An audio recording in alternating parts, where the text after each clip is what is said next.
In a world drowned in darkness, an unstoppable force has awakened. But what makes a demon beast cradle a human child in its claws? The screams of kingdoms fall silent, and blood trails the path ahead. At the heart of chaos, a secret is born, one that could shatter everything if revealed. This isn't a tale of heroes.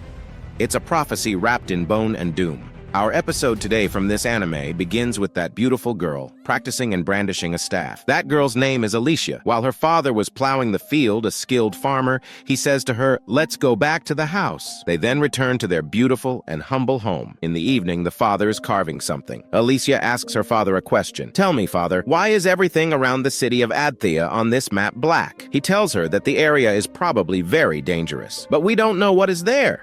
We know there is something beyond the continent of Adthea, but dangerous dark monsters live in the dark places. The 4 dark monster lords who protect the east, west, north, and south have destroyed all the expeditions we sent. For many years, we have prevented the 4 dark lords from going to the far reaches of Adthea and beyond. But if the legend is true, there is an ancient legend that the hero will use a weapon given to him by the king of Haydn and will defeat the 4 lords. Then people will know the true size of the world." Alicia asks him, "Are the dark monster lords strong?" The father tells her, "Yes, they are very strong. It is said they can split the sky and the earth. That is why the hero must obtain a special weapon from the king of Haydn. It is said this weapon is only given to heroes. It makes its wielder much stronger." She said to him, "I want this weapon. I will become a hero one day and make the world much bigger." After that, the scene shifts to this place, or rather this cart, when the girl finds something and says, "It's finally time, father. It's time to find the answer to my dream." We learn or deduce that this girl is probably Alicia, and what we mentioned earlier was about her past with her father. After that, Katz talks about the many treasures. This one is Horgus, and this other one is Merlot, and they are Migo. They are all from different countries and are talking about the heroine. The existence of a heroine is a surprising matter. They then ask her where she is from, and they have not heard her name yet. But Stefan interrupts them, saying, "Here we are. We could be attacked at any moment. Stay on alert and keep your hands on the trigger." Then the driver of the cart stops and tells them, "I'm sorry, heroes. The road has started to become rough. The horses cannot go any further. You must proceed on foot." At that moment, a surprise attack comes, and they devour the horses in an instant, in a split second. The heroes quickly get out. Everyone takes their position and moves. They start aiming for their eyes and kill many of them. Then they advance with great speed, killing everyone in front of them, showing no pity or mercy. They are truly strong, but can they hold out for a longer period? And what about the king of those monsters? After that, powerful venomous snakes emerge and spit their deadly venom, but Stefan uses a powerful cutting wave and kills them all. After he beheaded it, the creature transforms and bites him, but it is hit by his friend with an arrow in its eye. Finally, they reach the lair of the Dark Monster Lord. If they reach the summit, they will be the first heroes to fulfill the legend we mentioned earlier. At that moment, the Demon King emerges before them. He was at the top, and he uses his high destructive power and strikes the entire mountain. Yes, my friends, it is one of the 4 Dark Monster Lords, the ruler of the farthest south of Adthea. Here, Stefan steps forward and says, "I swear we will eliminate him." But when they advanced, the monster killed him instantly as if he were a fly. Not only that, but the situation worsened, and it killed them one after another. Alicia tells them that the attacks are coming from the shadows. "Everyone, get away from the shadows quickly." They jump. Everyone started to be cautious, but one of them also dies while trying to attack it, and another is also killed in a very difficult way. As for Alicia, she was jumping from one point to another trying to evade its attacks. Then the monster speaks and says, "What are these insects and why have they come here? It has been more than 1,000 years." Then Alicia finally launches her finishing attack directly at its head, but it hits her with a very powerful blow, cutting off her leg, as you can see. It's a very difficult situation. Then, as she is dying, she says, "I'm so sorry, father. I have failed. I couldn't get the answer to my dream." After that, we now move to the kingdom of Haydn, where we see some humanoids making weapons. Then they look up. Perhaps something is coming. Yes, my friends, it is the decisive moment. A black wolf monster comes to them, blowing up entire places. The dark monster spreads terror, destroying the land with its immense power. Then it says to them, "The heroes who invaded my land said that the king of Haydn chose them. This means the king is now in that palace. But I will kill everyone who stands in my way, just as they did before." The archers try to shoot at it, but it deflects the blows with great ease. Then it rushes at full speed, wanting to enter the fortress. Everyone prepares. Yes, it is war. They get ready and bring the catapults, launching with all their might, but it has no effect on it. Nothing affects it. It is very strong. They try with it again, to no avail. At that moment, it kills them all. After that, someone enters to the king and tells him, "My lord, you must flee quickly. A dark monster has appeared near the castle, and it now wants to storm the palace." The king says, "I can guess what it is. The heroes have failed. The power of Haydn's blades, the mana power of Hydrorite, was not strong enough in my generation." Then one of the soldiers said, "The dark monster has reached the castle," and asks the king to flee quickly because we cannot stop it. The king told him, "If we cannot stop him, there is no point in running. We will seal the forge. The fire of Haydn must not be extinguished." Then we see the soldiers running after each other, saying, "Open the eastern gates from the 1st to the 6th. Bring out the connected catapults." From the 1st to the 6th, the second connected catapult company is in position. Target the monster clinging to the castle. Target it quickly. Another soldier speaks to him, saying, "But we will hit the castle. We cannot hit the royal castle with the royal catapults." The second one speaks to him angrily. "All we have to do is protect the king and the king's forge." Then the monster speaks, "There was something different about the heroes." The soldiers begin to shoot arrows and weapons at it, but it blocks everything. The weapons, as I expected, those red blades hurt my horns. Even insects can pose a threat to it. If that is what distinguishes the human race, I must see for myself before it grows stronger. We see the king open this gate, but the monster destroys it and enters to the king in his palace, saying to him, "I have found you. You must be the king of Haydn." Then the king speaks to him, saying, "A monster like you has no right to use human words." The dark monster lord told him, "I may destroy the entire human race if I don't like your answer. Not just the inhabitants of Haydn, but Don, Org, Saladan, and Pent, all the countries and inhabitants of Adthea. Even if I kill you and destroy your nation, if the rest are like you, more will come to trouble my lands. So I want to know the true nature of humans. You who wear flashy clothes and walk on 2 legs, what kind of creatures are you? Answer me." The king replied, "A monster like you will never understand." The king did not finish his sentence before the monster immediately cut off his head. The monster lord then destroys the rest of the city, saying to himself, "I will raise an army first by annihilating the demi-humans." On his way, he hears a child crying intensely. He goes to him and recognizes he is a child from Haydn. The mother then asks the monster to save him. He told her that he, Cliffidus, has decided to destroy all demi-humans. "If you want to know why, it's because you gave birth to a human child in Haydn." She told him, "Children cannot choose the time and place of their birth. Whatever atrocities the adults have committed against you, that cannot be a reason for this child to die. What of one too small to even stand?" The monster lord replied to her, "From my point of view, a demi-human remains a demi-human. It doesn't matter if it's a child or an adult. He will carry a sword when he grows up and will come to harm us, the dark monsters. He will not be satisfied with his current lands and will invade our lands. Moreover, he is dangerous and troublesome, so I will eliminate him." The monster takes the small child and says, "I'm still not convinced, but a human's life is but a moment from my perspective, so prove it to me." After that, we see this map. On the land of Athea, there are 5 demi-human races. The first is the Don race. They are the highest in number and are skilled in architecture and war planning. They built 2 great nations that split the Don plain in the middle of the continent, Aslian and Polit. The second of these races is the Org race, the brave inhabitants of the forest who excel in hunting and medicine. The third race is the Saladan race. They do not like to interact with other races. The fourth race is the Pent race, a barbaric race living in the desolate wastelands, individualistic but cohesively divided. The other race is the Haydn race. They are the oldest and most mysterious race. Their specialty was in the arts of refining and shaping metals. Haydn is a small country in the middle of the mountains. They are the only ones capable of making weapons from magic stones, and the only ones who know the required techniques. Therefore, it is their royal family who live in the capital Hydrate, who have a long history of selling weapons to the Dawn race. These days, Haydn hybrids are the most common. Pure Haydns are rare. The world extends beyond the lands of Athea, but these 5 races know nothing about it because the dark monsters live outside the lands of Athea, and their 4 lords block the way. After that, we go to Moon Mountain. We see many monsters in front of this small child, but the monster lord comes and puts the small child to sleep, saying, "I can restore his strength, but that will only delay the inevitable. It will not solve the real problem. Why is he wrapped in this fine fur? I assume it's to protect his frail body, but he will soon be covered in his own waste." The small child cries again, but the monster didn't know what he wanted. The monster gets annoyed with him and throws him into this hole. Then he takes him again, saying to him, "I promise I will take care of you until you grow up.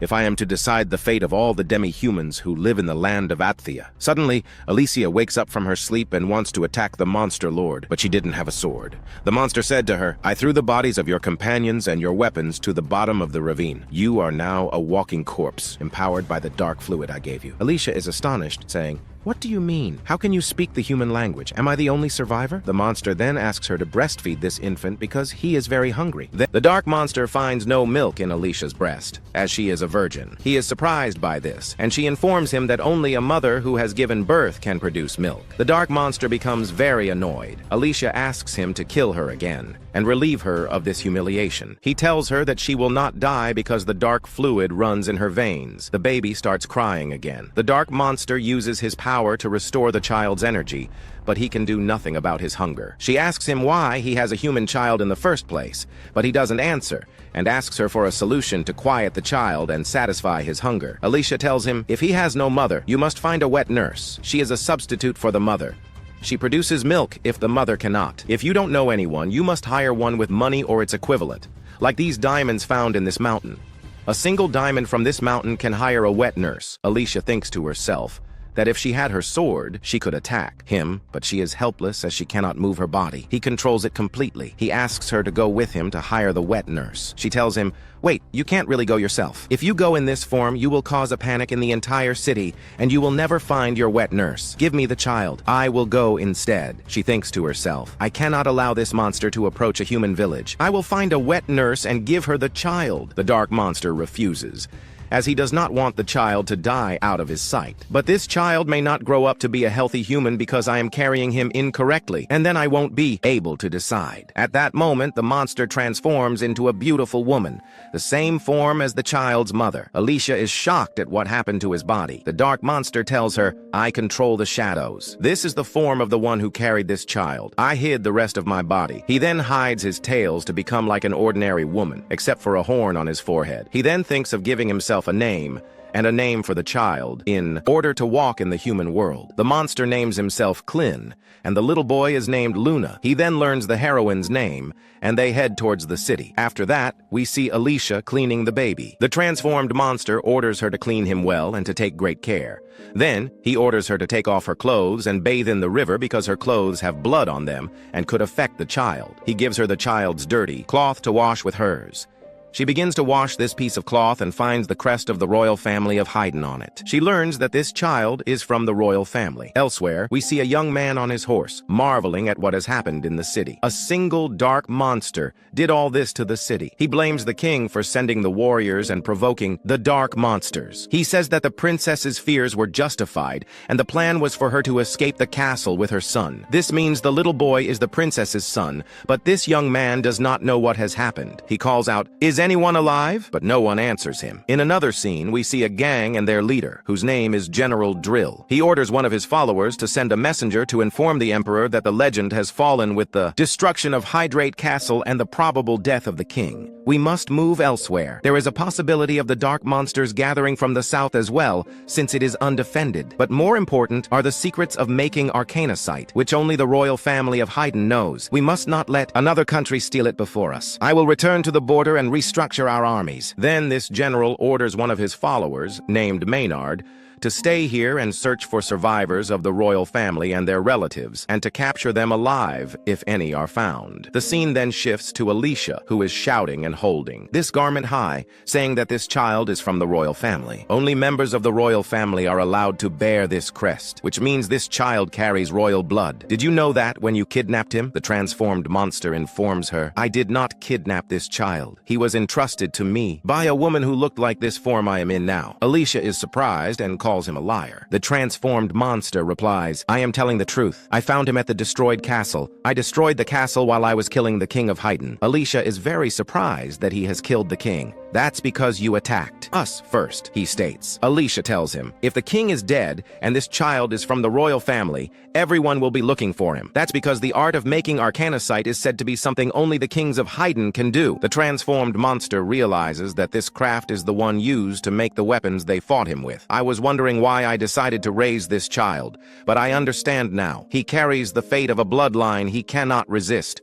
This is also interesting. Then I will make him a king, and I will support his rule from the shadows. I had no interest in conquest, but if I am to observe the demi-humans, I prefer to do it from a high position. It would be amusing to place my servants in power as well, so that I can destroy them whenever I wish. Alicia becomes very frightened by these words and thinks a lot about them and what the fate of the world will be. But he is very interested in this child. If the child were taken from him or killed, he would likely kill all humans. I must prevent that. This is my last mission as a hero. They continue walking in search of the wet nurse. Suddenly, bandits emerge, and one of them attacks the transformed monster off guard. Alicia warns him, but he takes the blow to his head. The rest of the bandits surround them. Alicia says with disgust, "They are bandits, and their fate is certain death." But suddenly something strange happens. Blood flows from the transformed monster. He falls to the ground, bleeding profusely. Alicia is shocked by this situation. One of them hits her on the head, and she too loses consciousness. They capture them all. What will happen in the next episode? What is the fate of Alicia and this transformed monster? Is this a trick from him? Or is he very weak in this form? This is what we will find out in the next episode, so stay tuned. But we ask you to subscribe to the channel and activate the bell icon to receive all that is new.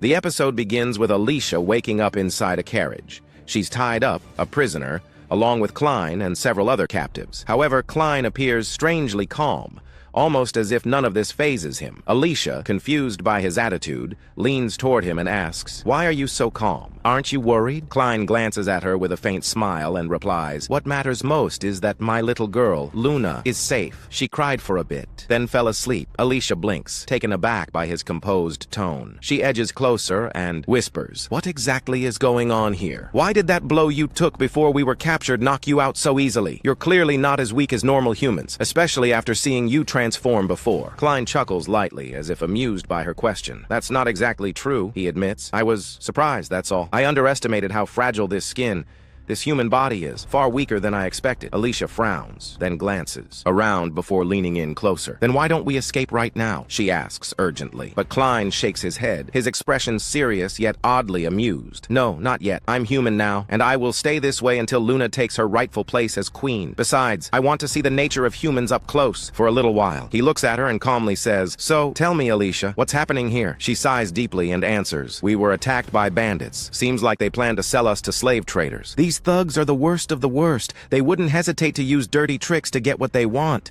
She glances at him with a hardened look. "But don't think all humans are like these filthy scumbags. There are plenty of good people, too." Soon, the carriage comes to a stop. The captives are dragged out, one by one. Suddenly, one prisoner makes a break for it, but before he even gets far, one of the bandits swiftly stabs him with a knife, killing him instantly. The bandit turns to the others with a twisted grin and snarls, "Anyone else tries to run, they'll die just like him." Fear and dread spread among the captives like wildfire. Then, one of the bandits roughly grabs Alicia and drags her off. The scene shifts. We now see a woman named Carmi calling out to Klein, surprised to see him carrying a baby girl. She calls him inside her house and offers him a place to stay. Carmi then calls for her maid, Neil, saying she takes care of the little ones around here. Later that evening, we're taken to the room of the boss, Roku. A guard enters with Alicia in tow and calls out to him by name. Instantly, Roku's face darkens with fury. He slams his fist down and barks, "Don't you ever call me by my name! You address me as boss. President Roku now. Zazak, the previous boss, disappeared, and I took his place. If you refuse to address me properly, you won't just lose your job." He grins darkly and adds, "Beastie will handle you instead." The room grows quiet as the monstrous creature known as Beastie steps forward, a terrifying dark beast from the west. Alicia stares in disbelief. She can't believe a man like Roku would keep such a dangerous beast like a pet. Roku pulls out a small pouch filled with glowing red stones and approaches Alicia. "I heard you brought these from Luna Mountain," he says with narrowed eyes. "That place is the den of Clepatius, one of the 4 great lords of the dark beasts." His voice sharpens, laced with suspicion. "They say the king of Hayden sent 13 heroes there, along with sacred treasures, but none of them ever returned. One of those heroes was a woman. You're telling me it's just a coincidence that you brought back stones this pure? Something impossible to find in human lands?" He leans closer, eyes narrowing further. "Tell me, were you one of those 13 soldiers?" Then, Roku throws another shocking statement at her. "Did you hear? Clepatius attacked Hydrat and wiped out their castle. He unsheathes a gleaming red blade, causing Alicia to gasp. "That sword," she blurts out. She recognizes it immediately.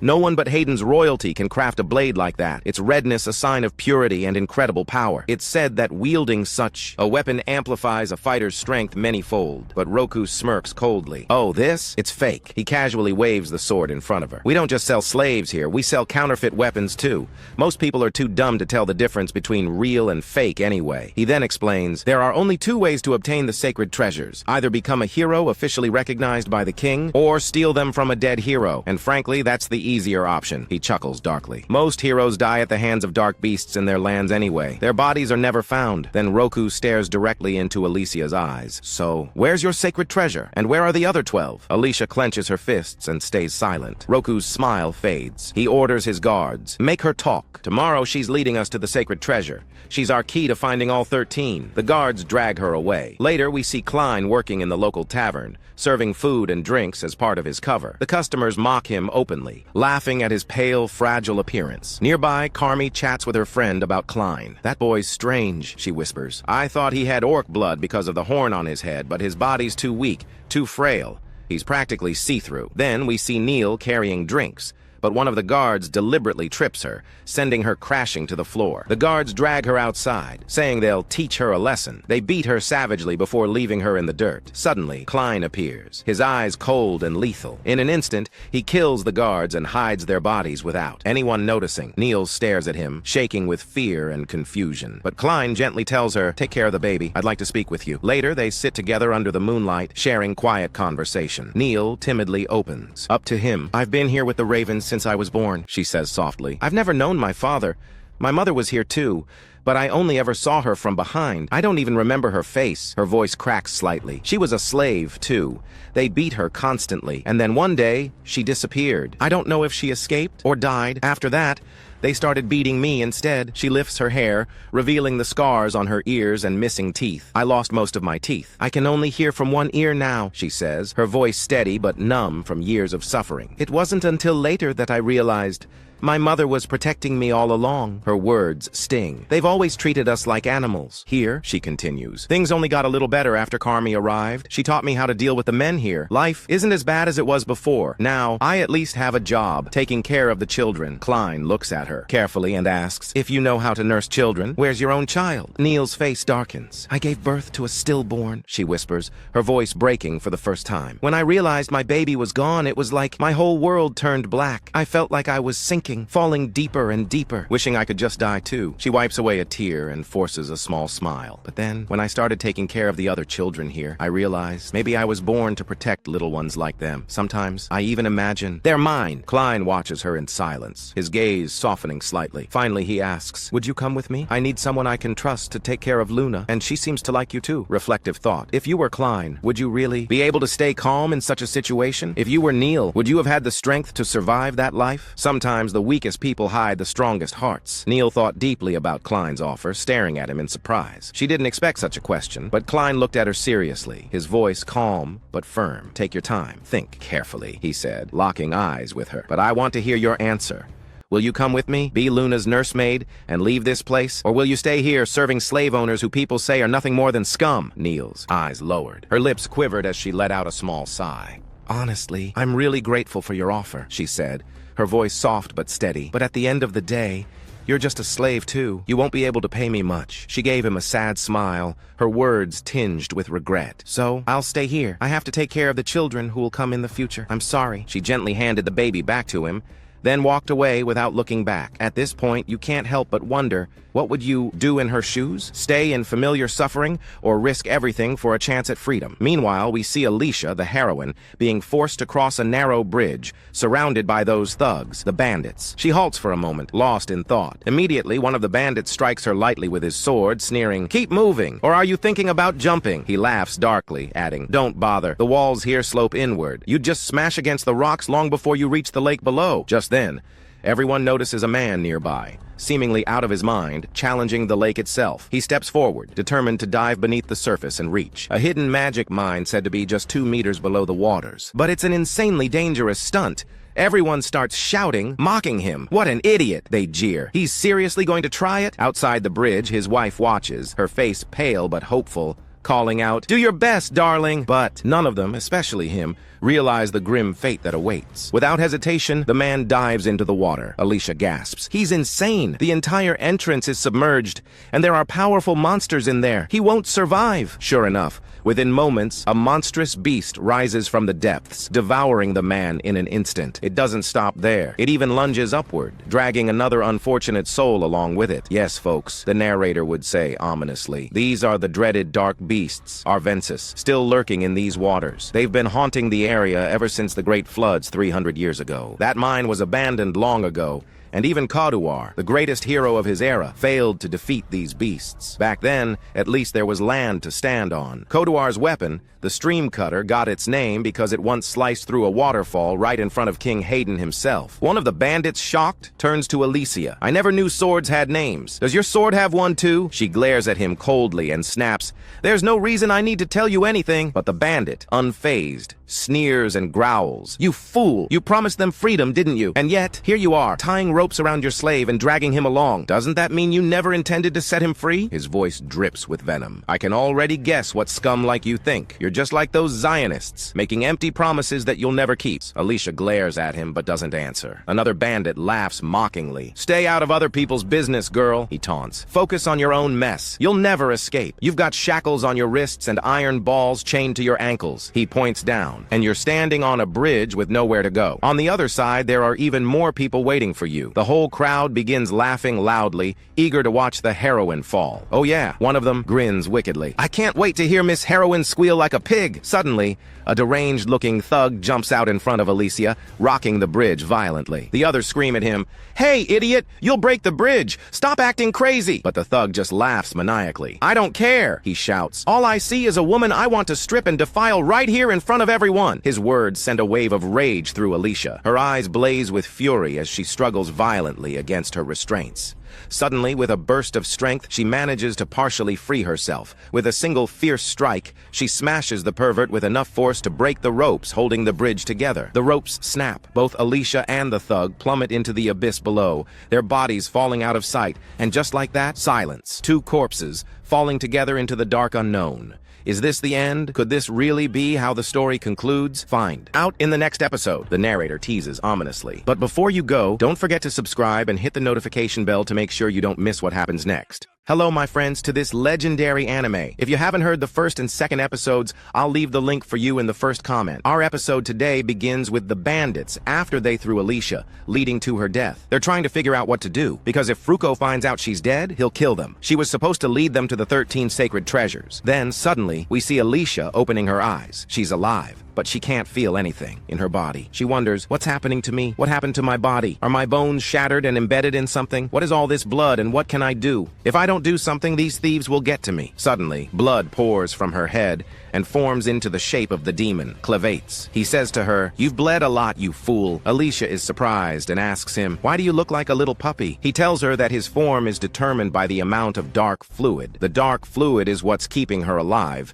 and if she loses it all, she'll die instantly. He tells her, "Of course, as long as you're worthy of staying alive, I'll force it back into your body if I have to. And if you do that, anything that wasn't completely lost will be restored as it was." She asks him, "Why didn't you do that? Did you abandon me?" He tells her he found the perfect nurse for Luna while they were separated by the bandits. This nurse's name is Nell, and she works with the thieves. From the perspective of a dark monster like him, she isn't treated well, so he thought she would gladly accept a job offer. But she refused his offer without a second thought. He asks her why she did that. Alicia tells him, "It's because she must think you're a slave with a child, so she didn't trust your words. Thieves like these don't let anyone go, so she was afraid to leave with you because they would follow her and kill her. The surest way is to crush all of those thieves. If you do that, no one will follow Nell, and she'll accept your offer." He tells her that he can't let anyone know he has left Mount Luna. He doesn't want anyone to attack during his absence or wonder why he's here, especially while raising Luna. He then orders her to be the one to do it,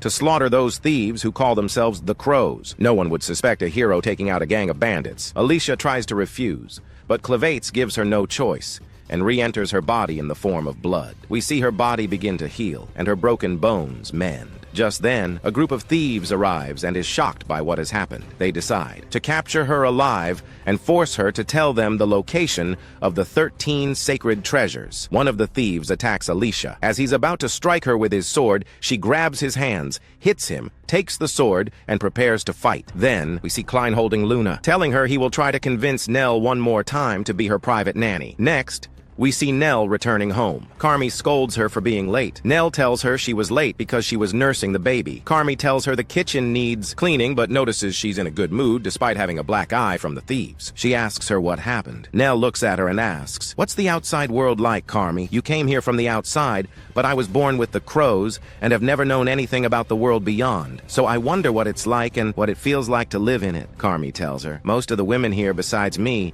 either lost their homes out there or did something bad and ended up here. I don't have any good memories of the outside." She asks her, "Why are you asking me this now? Are you thinking of leaving, Nell?" Nell gets nervous and tells her she's not thinking of leaving at all, but she's curious about the outside world. Someone asked her to go with him to the outside. As they're talking, we see the boss, Fruko, listening to them. When Carmi finds out that a slave suggested Nell go with him to the outside world, she slaps her and tells her that will never happen. "You will stay here and you will die here." The boss, Fruko, enters. Carmi is surprised and asks what brought him here. He tells her he came to see something special he heard she had, the baby, Luna. Nell tells him she's in the stable. The boss, Fruko, leaves and asks Nell to go with them. Then he says to her, "Come on, Nell, come and help me. I need you now." "Wait, sir, you shouldn't take her," the other woman said, seemingly well aware of the consequences. She told him to wait, but he just glanced at her and paid her no mind. Then they left. Innocent Nell did not know her fate. Write for us in the comments what you think Nell's fate will be. After that,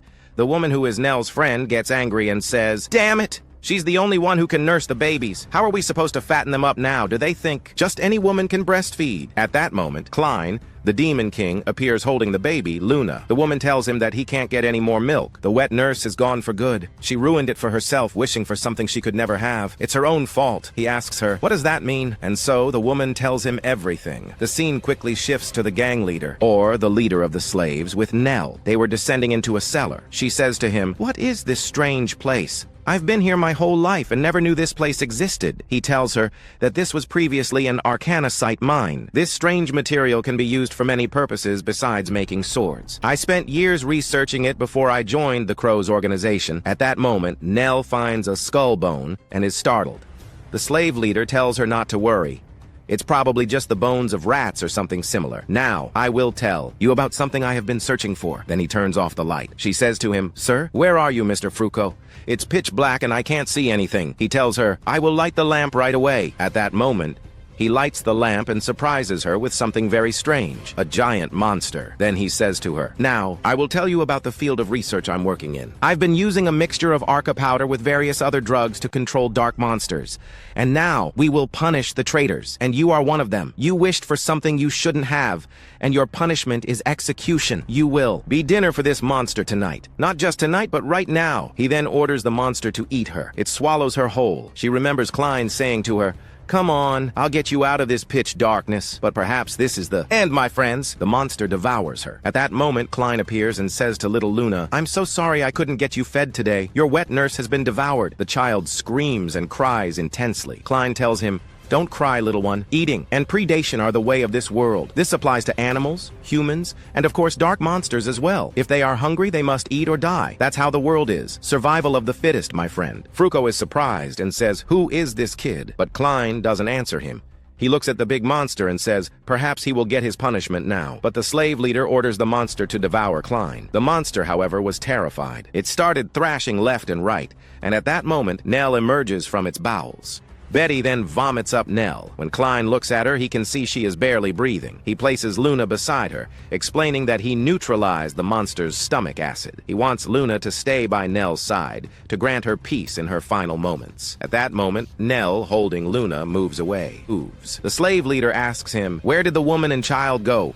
What trick did you use? Is it some kind of magic? Klein doesn't understand what he's talking about. The slave leader angrily orders him not to play dumb. It's true that magic is still a new field, he says, but don't think I'm just some stupid old man. My generation invented the fundamentals of magic. He tells him to watch, as he will teach him the basics. He explains that the powder is made from arcanicite, some herbs, and the crushed larvae of a long-legged parasitic fly. These larvae have the effect of destroying the mind's ability to think, allowing him to control it. Of course, it took time to refine, he says.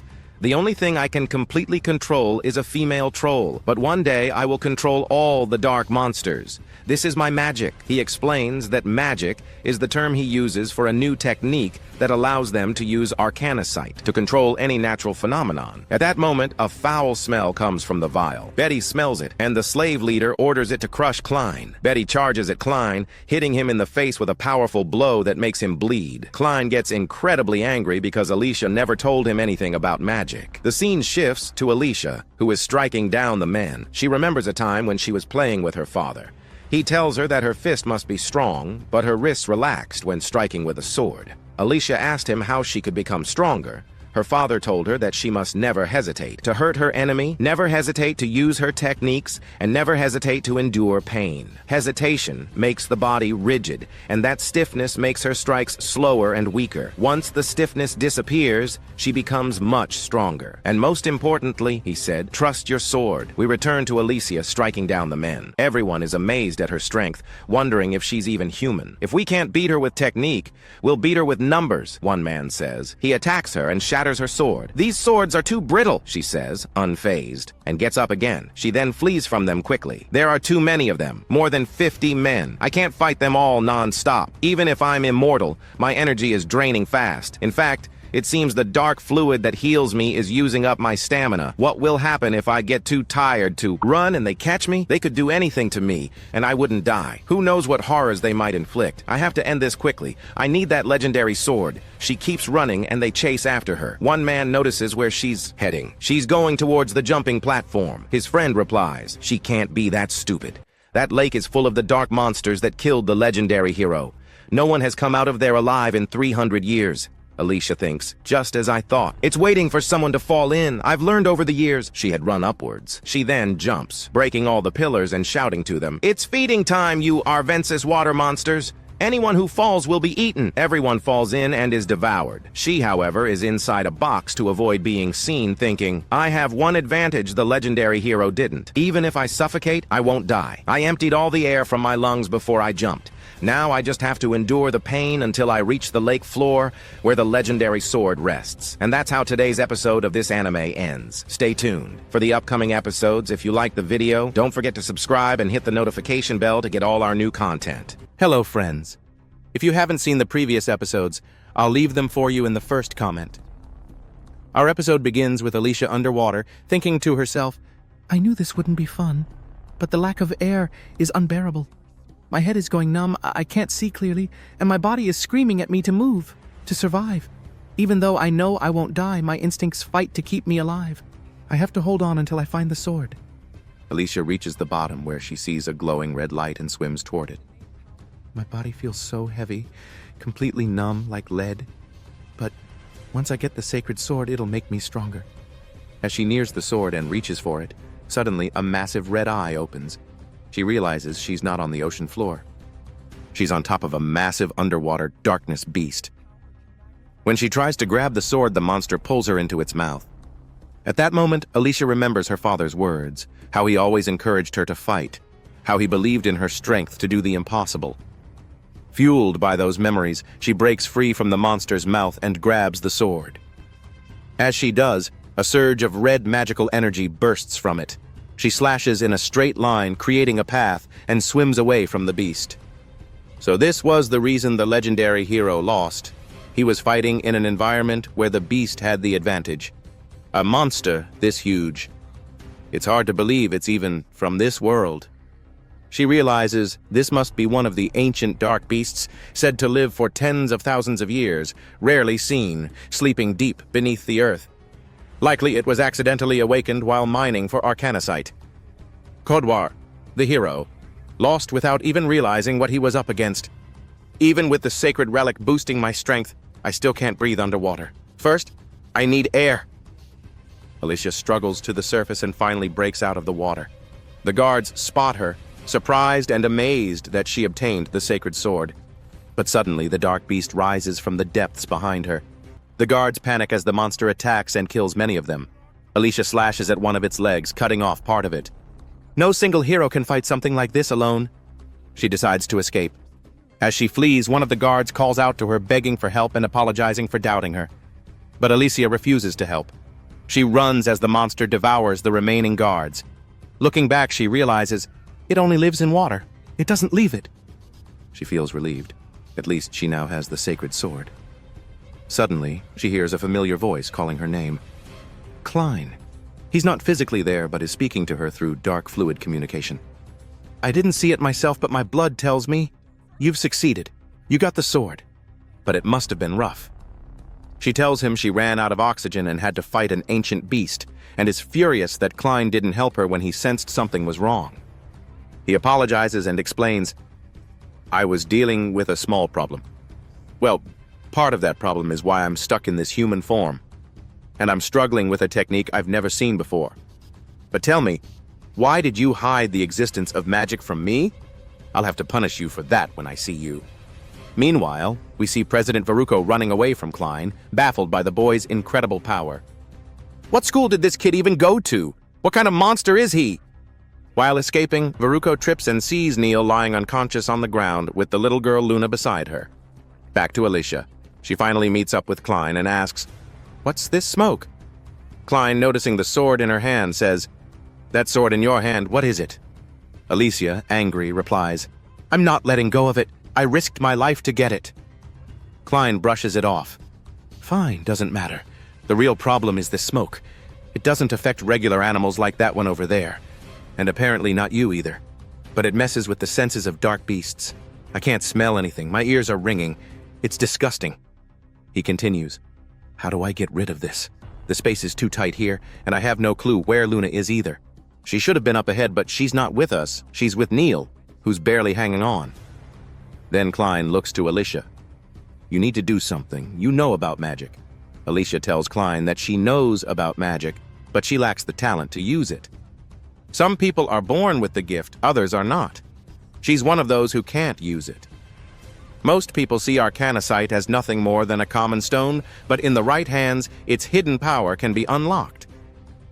To me, Alicia says, it's just an ordinary stone, but some of the heroes you killed, they could use it.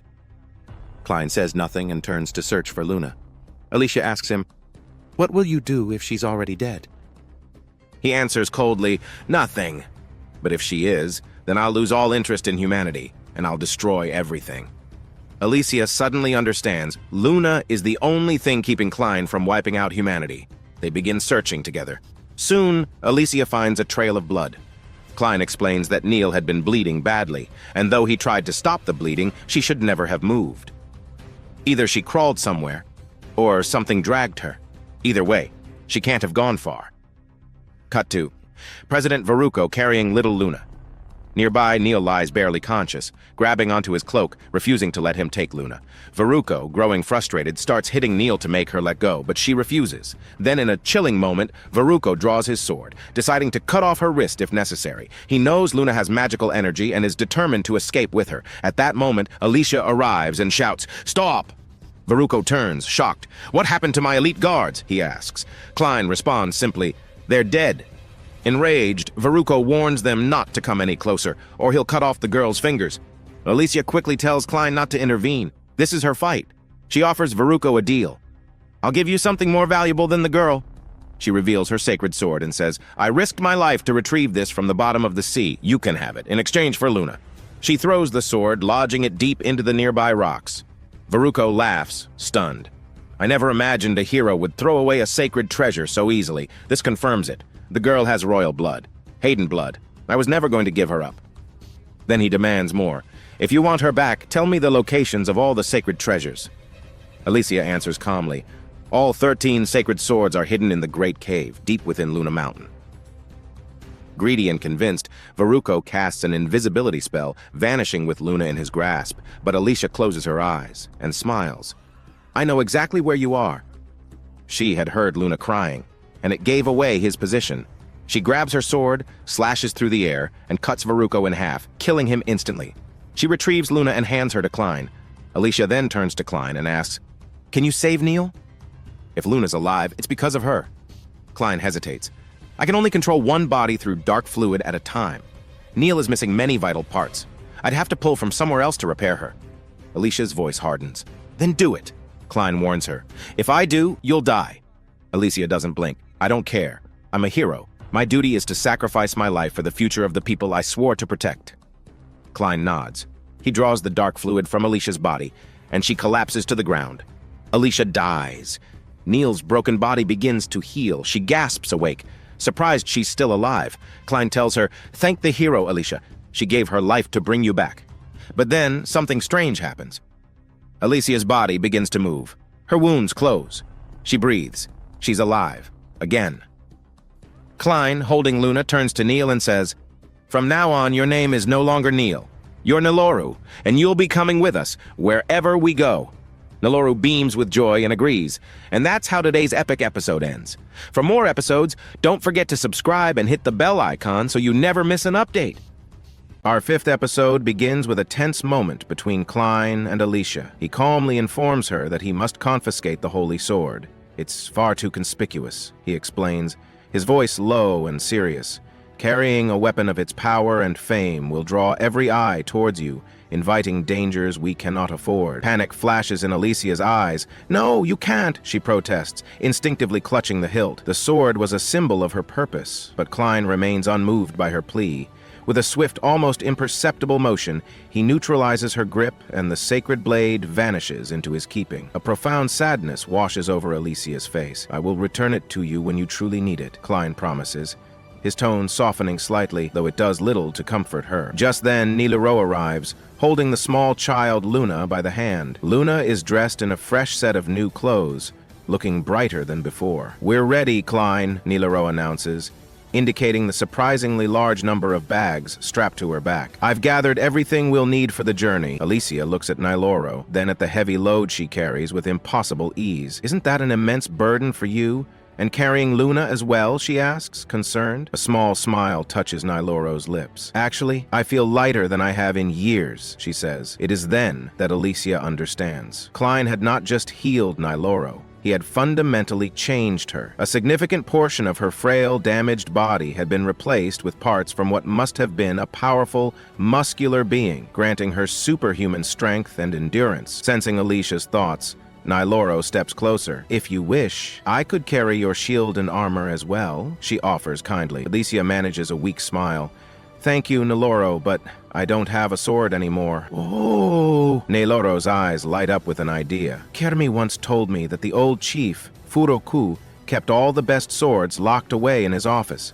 If you need a good blade, you could probably sneak in there and take one." A spark of determination returns to Alicia. She turns to Klein. "May I? I'll be quick. I just need one sword." Klein considers it for a moment, then nods his approval, seeing it as a necessary step for her to regain her confidence. As Alicia hurries off, Klein and Niloro begin to walk, with Luna between them. "Alicia is incredibly strong," Klein remarks, looking in the direction she went. "She single-handedly eliminated the bandits that plague this area, leaving this place completely deserted." Niloro gazes at the desolate buildings around them. "I won't miss anything here," she says, her voice laced with a deep-seated melancholy. "I've never known any happiness in this place. It is merely where I lived with my poor mother. My only regret is that I never had the chance to say a proper goodbye to Carmi." Suddenly, the air shifts. A figure descends from the sky, landing before them with a silent, powerful grace. A man with an intense aura fixes his gaze on Klein. "I've found you," he says, his voice echoing with contained power. Meanwhile, Alicia has successfully broken into Furoku's office. She quickly finds a small stash of money, which she takes for their journey, and then discovers a rack of weapons. She selects a well-crafted longsword. It isn't a holy sword, but it is strong, sharp, and feels perfectly balanced in her hand. As she is about to leave, the wall of the office explodes inward in a shower of stone and debris, Klein stumbles into the room, followed by the menacing stranger from the sky. Without hesitation, the man launches a vicious attack on Alicia. She immediately recognizes his immense power, but her training takes over. She moves with fluid grace, parrying and dodging every one of his lightning-fast strikes. Her skill clearly surprises the attacker, realizing she is more than a common warrior. The man unleashes more of his true power. A dark energy envelops him as he strikes her with a blow so forceful it sends her flying through the shattered wall and out of the building. He appears before her as she struggles to her feet. "I want is the child, Luna," the man states coldly. "Give her to me, and I will let you live." Alicia rises, her eyes blazing with defiance. "Do not underestimate me," she declares, her voice ringing with authority. "I am one of the holy heroes." Concentrating her sacred energy, she channels it into her new mundane sword. The steel blade begins to hum and glow with a brilliant, holy light. She lunges, attacking the man with newfound power. She is about to land a decisive, possibly fatal blow, but just as her blade is about to connect, an invisible force slams into them. The air grows heavy, and both she and the Dark Warrior are frozen in place, unable to move. Alicia turns her head with immense effort and glares at Klein, her eyes filled with rage and betrayal. "Why did you stop me?" "This is all a misunderstanding," Klein says calmly, stepping between them. He turns to a frightened Nilero. "Take Luna and go back inside, now." Once they are gone, Klein turns his attention to Alicia and the frozen attacker. "He," Klein says, gesturing to the man, "is a dark beast. He's assumed a human form, but his true nature is something else entirely. He's currently under the influence of a powerful illusion, one so strong it prevents him from even seeing his own true shape." Klein looks directly at the man. "But I can see it. A true form with wings and claws. There is only one being capable of casting such potent illusions. Zephyr of the Illusions, the Dark Beast, Lord of the West." The man's eyes widen in shock and disbelief. Who are you?" he stammers. "How could you possibly know all of this?" Klein meets his gaze, his own expression unreadable. He introduces himself by his name, then delivers the final, shocking revelation. "I am like you," he says, his voice steady. "I am the humble servant of one of the other great dark beast lords, merely taking on a human guise to walk this world." The truth crashes down on Alicia. Klein wasn't just a mysterious and powerful ally. He was hiding his true identity, not just from her and humanity, but from the other dark beasts as well. His game was far more complex and dangerous than she could have ever imagined. The man, now identified as Gart, seeing no reason for further deception, declares to Klein, "It seems our objectives are the same." With that, his human form dissolves away, replaced by his terrifying true self, a monstrous being of shadow and claw. He reveals his name,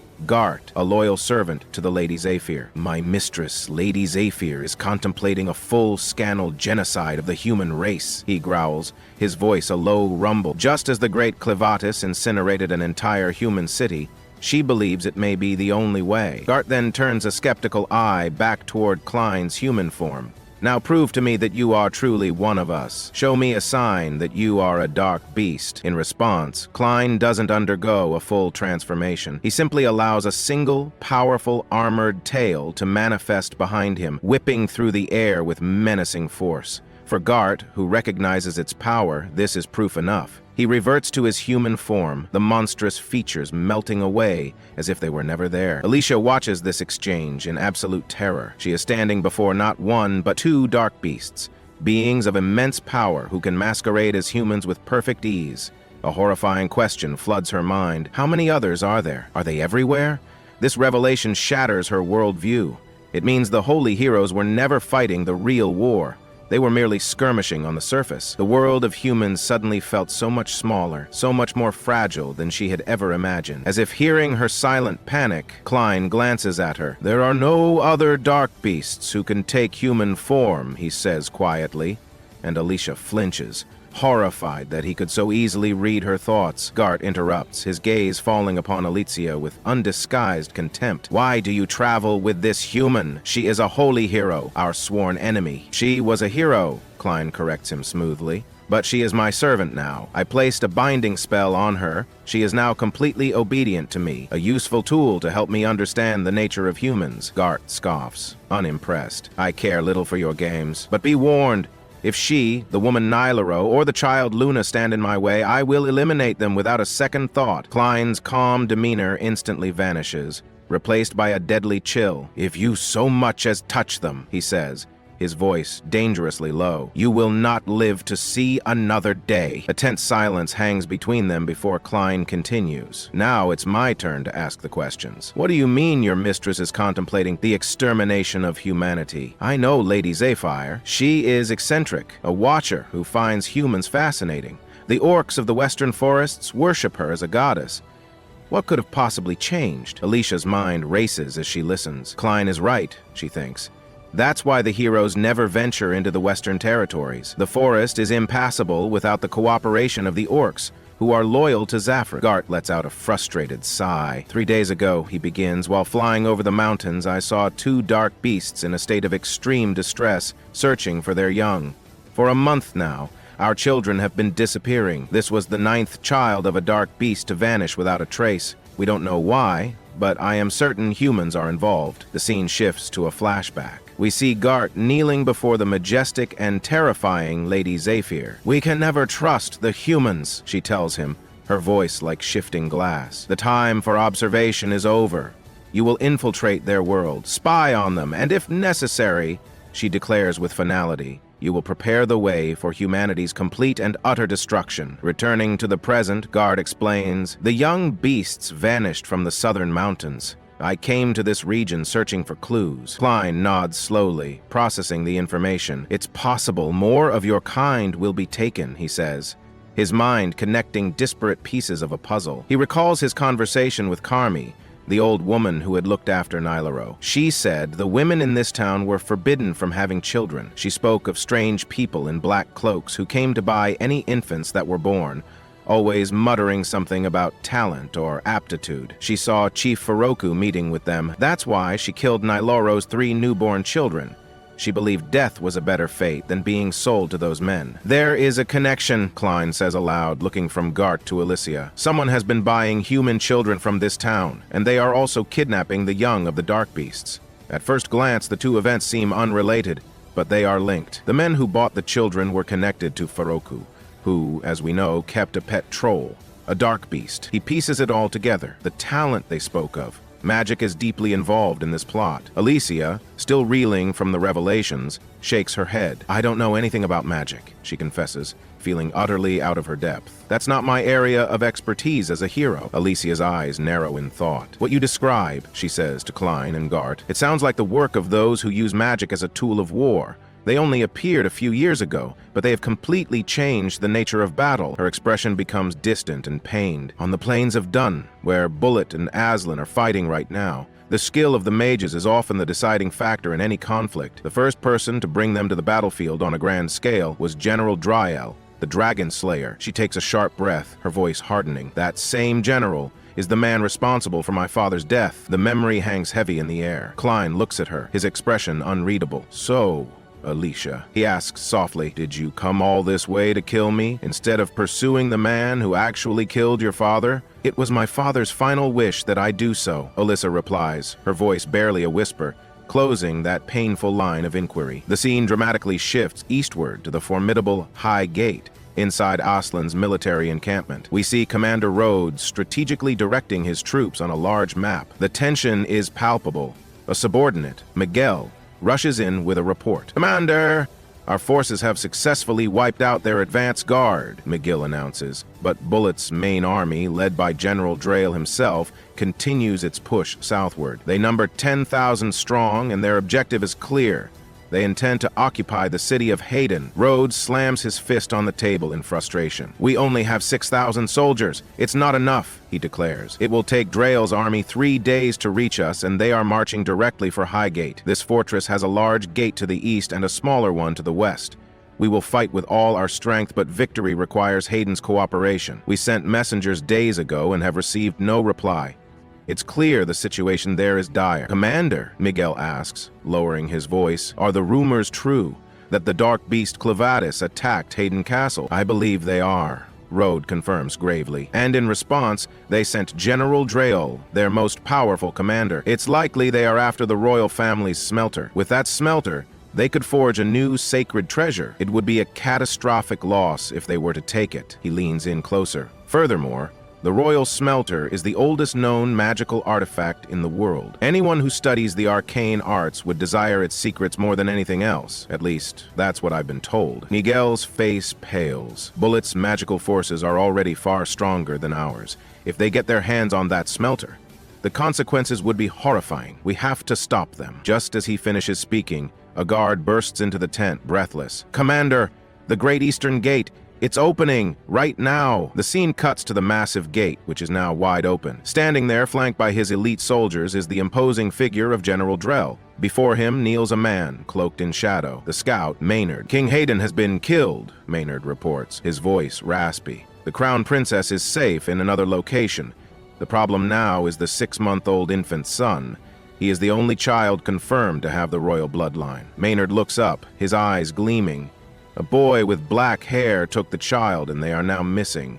However, my crows have just informed me. They found an infant from Hayden matching the description." A cruel smile spreads across General Drell's face.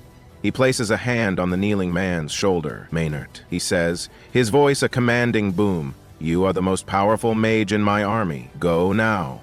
Find that boy and bring him to me." And so, our episode today comes to an end. To follow more of our episodes, please subscribe to the channel and activate the notification bell to receive all our latest updates. Its episodes begin today with that mystery, where Clint was very angry, transforming into his true and fast form, but we do not know where he is going. The matter is perhaps very dangerous, harder than you imagine. On the other hand, we see Elisa and Ya with those people. She was in a great confrontation among them. On another side, we see the small child Luna crying, and we see that witch. Perhaps she is a very powerful witch, as she says about herself. As for Nero, she was afraid, and she is Luna's wet nurse. Nero is surprised how that witch got here, and she told her that she used that axe before you to fly, as her power allows her to control gravity. I can attract or repel anything made of iron, which means that if I hold the wooden handle of this axe and push it, I can fly. I will tell you about the eastern lands, where there is a turtle with an iron shell, which is the source of that magic, according to what I've heard. You can strike it with a steel sword,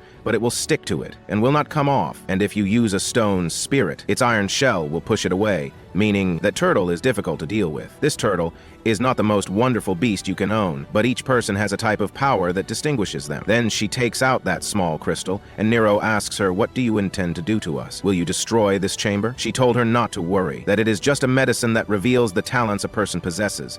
If you have a talent, the color of your eyes will change. Otherwise, you will vomit blood and die. If that child comes from royalty, it is likely he will have it. Then she tries it on the child, and Nero screams and tells her, "Stop!" Elisa hears her and runs to them quickly, but that boy was very strong and tells her, "Woe to you, stop! You will never enter." Then he destroys this place on her, then says, "It's time to get rid of you, swordswoman." On the other hand, we see Nero screaming and telling her, "Stop!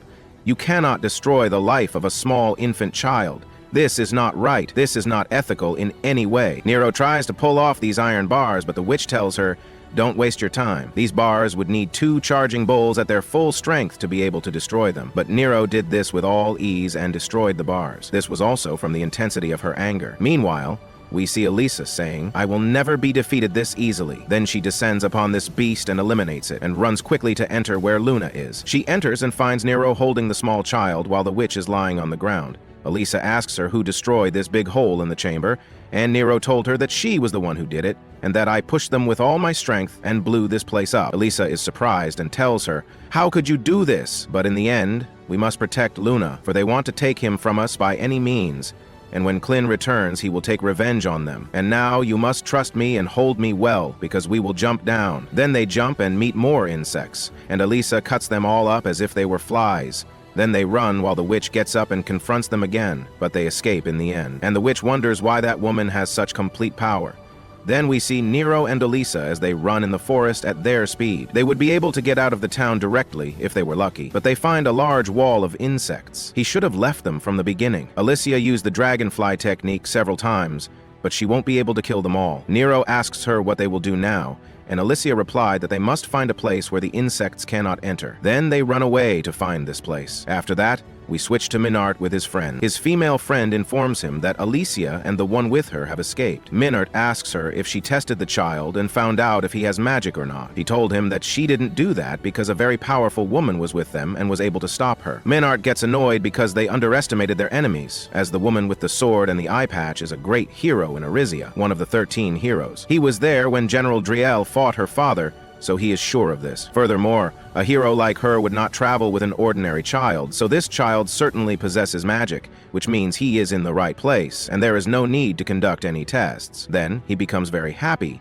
because he will torture them severely. Then he asks his friends to gather all the town's residents in the main square. When the townspeople hear that Minart wants them all in the town square, they wonder why Minart and his soldiers want them to gather. Minart's soldiers are only 4 people, but the rest of the townspeople are armed, and even if they weren't, they are not at all afraid of these insects they unleash. If they wanted any fight, everyone is ready for it. But if Minart tells them his plan for this town, they will be with him. Minart scoffs at them, and then tells them that the first thing they need to know is that if their king had not died after his reckless maneuver, they would not be here. And perhaps they seem like an invading army to them, but this is not true. They came here to protect them and to protect their people, as the master of the dark beasts attacked the capital of this country. And if he returns, this land will fall into the hands of the dark beasts again. It is clear that Hayden has no way to deter him, so they will do everything in their power to protect the human world. And they did not come to steal anything from them. The townspeople asked him about these insects, and if they had actually killed anyone with them. Minart replied that they had indeed killed one of the townspeople with these insects, but it was just an unfortunate incident, and this person was a girl who was a traitor to Hayden and an enemy of humanity. That is why he uses the insects,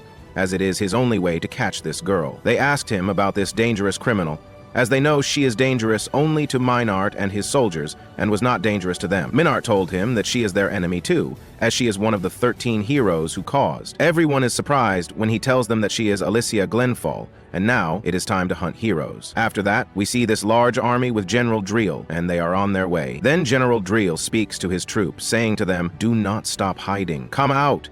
Tonight's moon is brighter than usual. If you will not come, I will come to you." After that, Commander Ward arrives, and with his power, he can turn water into ice, saying to him, "I will stop you, General." And his troop also attacks them. General Driel is astonished by what they did and sees that they can stand on the ice because they are wearing shoes with spikes. Ward says, "On this frozen river, neither humans nor horses nor even that heavy Grandus can stand. This is more than enough to help 6,000 defeat 50,000. We see Commander Ward's troop running quickly to attack them. This boy says, "Eliminate as many as possible, as long as we have the advantage, and target the mages first. Do not let those who fall get up again." After that, General Driel speaks with Commander Ward, saying, "You are very amazing, grandson of the hero Royce. That sacred treasure, the Frost Flower, was once used to defeat a horde of dark beasts that reached the gates of the city of Islan, and you have mastered its power. But even with the power of its frost magic, you would not have been able to freeze this entire river at once.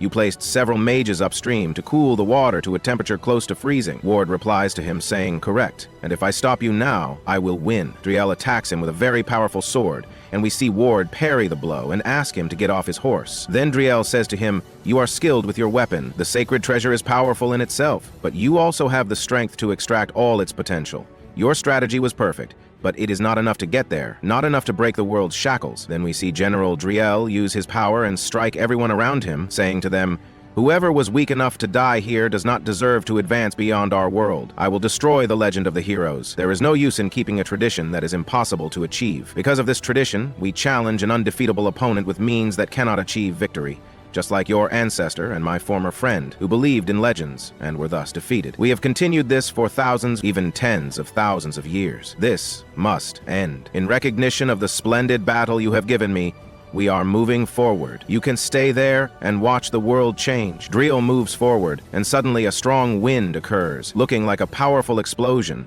and the Dark Lord, Klin, appears then in his monstrous form. They recognize each other, and Klin lets out a powerful scream, and a strong wind brings great pressure on everyone. He is very strong. He is the Lord of the Southern Dark Beasts. But the Dark Lord Klin wants to ask one question, which is, where did this magic that you humans use come from? There is someone kidnapping the young of both humans and dark beasts alike.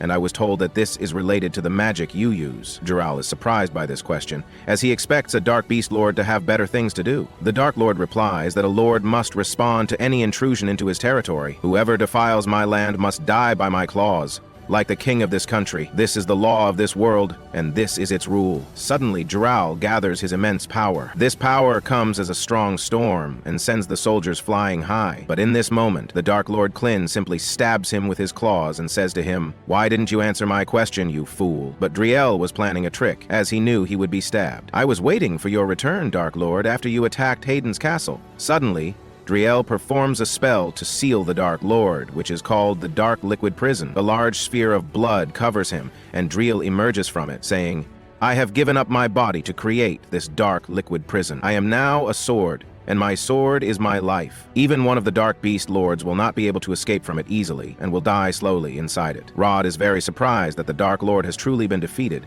Then, after that, Driel orders all forces to advance to continue their march and their destination. From another side, we see Alisa and those with her as they continue to flee, and the villagers are searching for them to eliminate them, as they have been deceived by those villains who use the insects. I wonder, will they be able to succeed against these villains, and will the Dark Lord be able to free himself from this liquid and this dark barrier? This is what we will find out in the next episode, so stay tuned. But we ask you to subscribe to the channel and activate the bell icon to receive all that is new. Our episode begins today on this desolate night. It is a very difficult day for Alisa, Nero, and the small child, Luna. All the villagers are gathered around the house saying, "Come out, you hero. We know you are in there. You are wasting your time trying to hide. We have always hated you heroes. You have brought us nothing but shame and misfortune. You destroyed the entire city, killing everything, but you never rebuilt. Did you plant trees in the forest? Did you build what was destroyed? You did nothing." But Nero encourages her, saying, "Alisa, do not listen to them. You are a special girl and a truly brave hero.